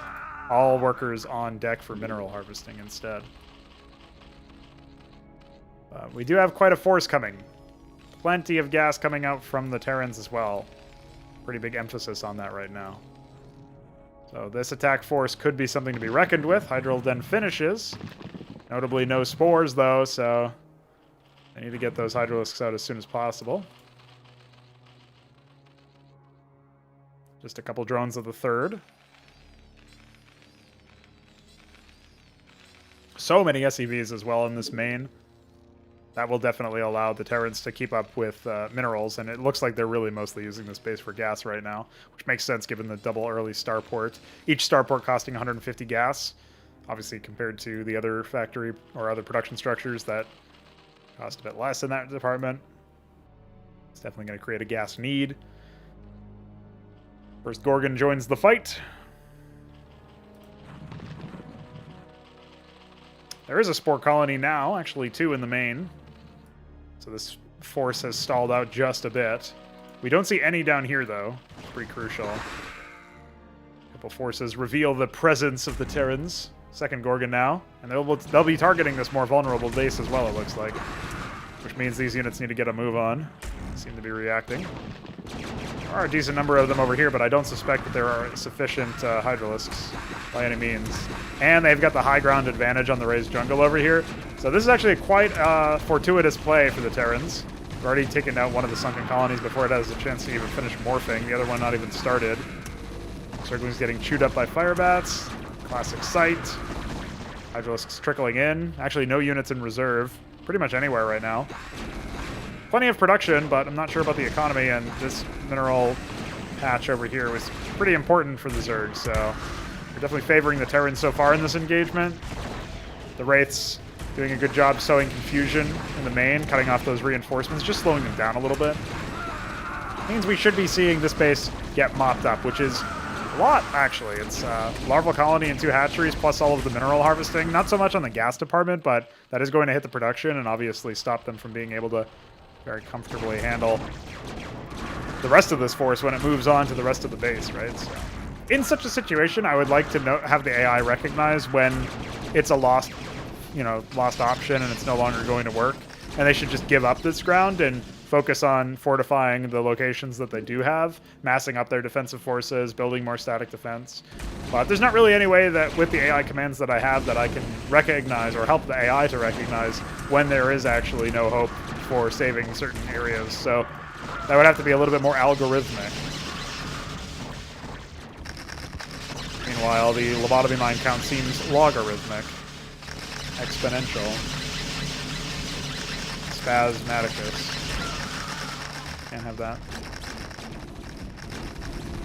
Gorgons are pretty straightforward units. It's mostly about their normal damage compared to the concussive of Wraiths. They also refresh debuffs when attacking units, which usually doesn't come into play. It's probably something I'll end up removing because it occupies design space in a fashion that isn't really that interesting at the end of the day. Surprisingly enough, they still have enough resources to spam out pretty much all of these larvae instantaneously, but they needed to pivot into Bactylisks if they were going to counter the Wraith play and try to take on some of the air units from afar. That also would have really helped them out with the infantry spam. But at this point, it just doesn't seem like it's likely. The third base is being set up here now for the Terrans. It's about 3/4 of the way done on the command center side. They have a science facility already, this time not actually wasting extra money into 2 of them. And yeah, and they've got plenty of production behind this and plenty of economic strength as well. So unless there's some sort of miraculous hold, and even then with this third going down as well, it looks like we're pretty much out of the water here, and Terrans are going to take a 2-1 in our impromptu AI best of 3.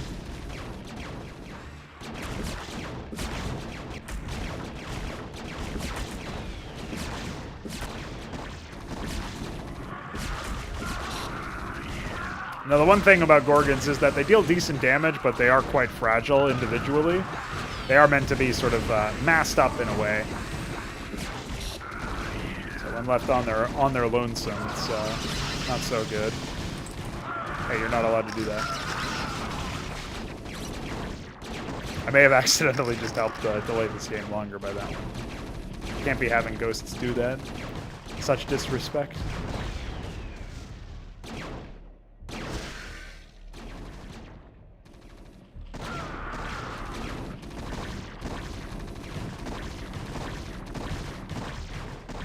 I'm looking forward to the medic changes when the heal starts to scale in rate with medic HP, so that if you damage the medics, they actually heal for less amounts of HP.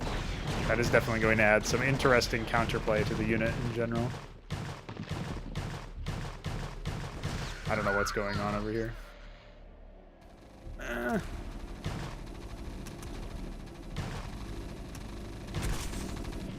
They tried to sneak this base in, but it didn't quite work out.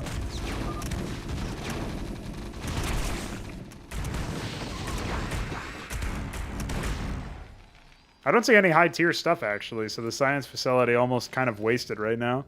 They teched up, it didn't really use anything related to it. No nanite assemblies, no captaincies from the NG Bay, no iron foundries. But I guess you don't really need it when you've got a nice stack of units over here. This is sort of what Balothal was alluding to in the chat earlier, that Terran do usually build decent production amounts. But particularly off of 3 bases and floating 8k minerals, I don't really know what was going on in that previous one. Luring the Vorviling into the Achmed. It's pretty good. Love it. Oh, that's the other... Yeah, even worse. Oh, fuck. Ghosts. Would have been nice if they actually went for a nuke silo, just for maximum disrespect. Massing up another attack force down here. We love to see it. There's a Phalanx. First one we've seen all series.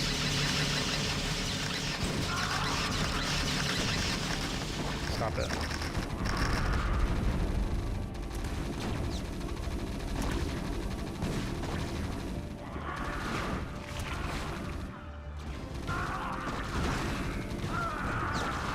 I'm not really sure how the Zerg are doing it at this point, to be honest.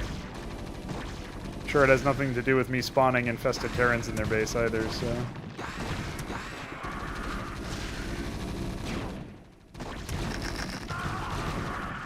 Their reign is likely coming to an end. Where's that next attack force? Oh, it's just moving out now. One thing that is pretty nice, actually, about the presence of the... Oh, they killed the Hydral 10. They can't defend against the air units now. It's over.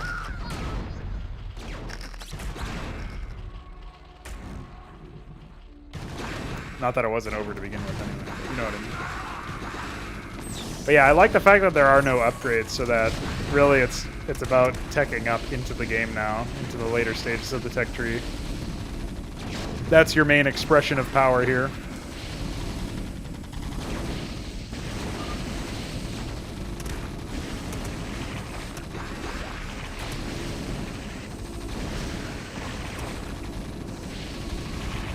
There you go. Mission successful, Admiral.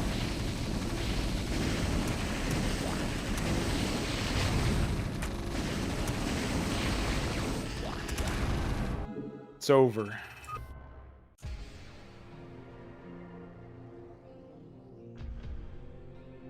So yeah, there's your impromptu AI cast over.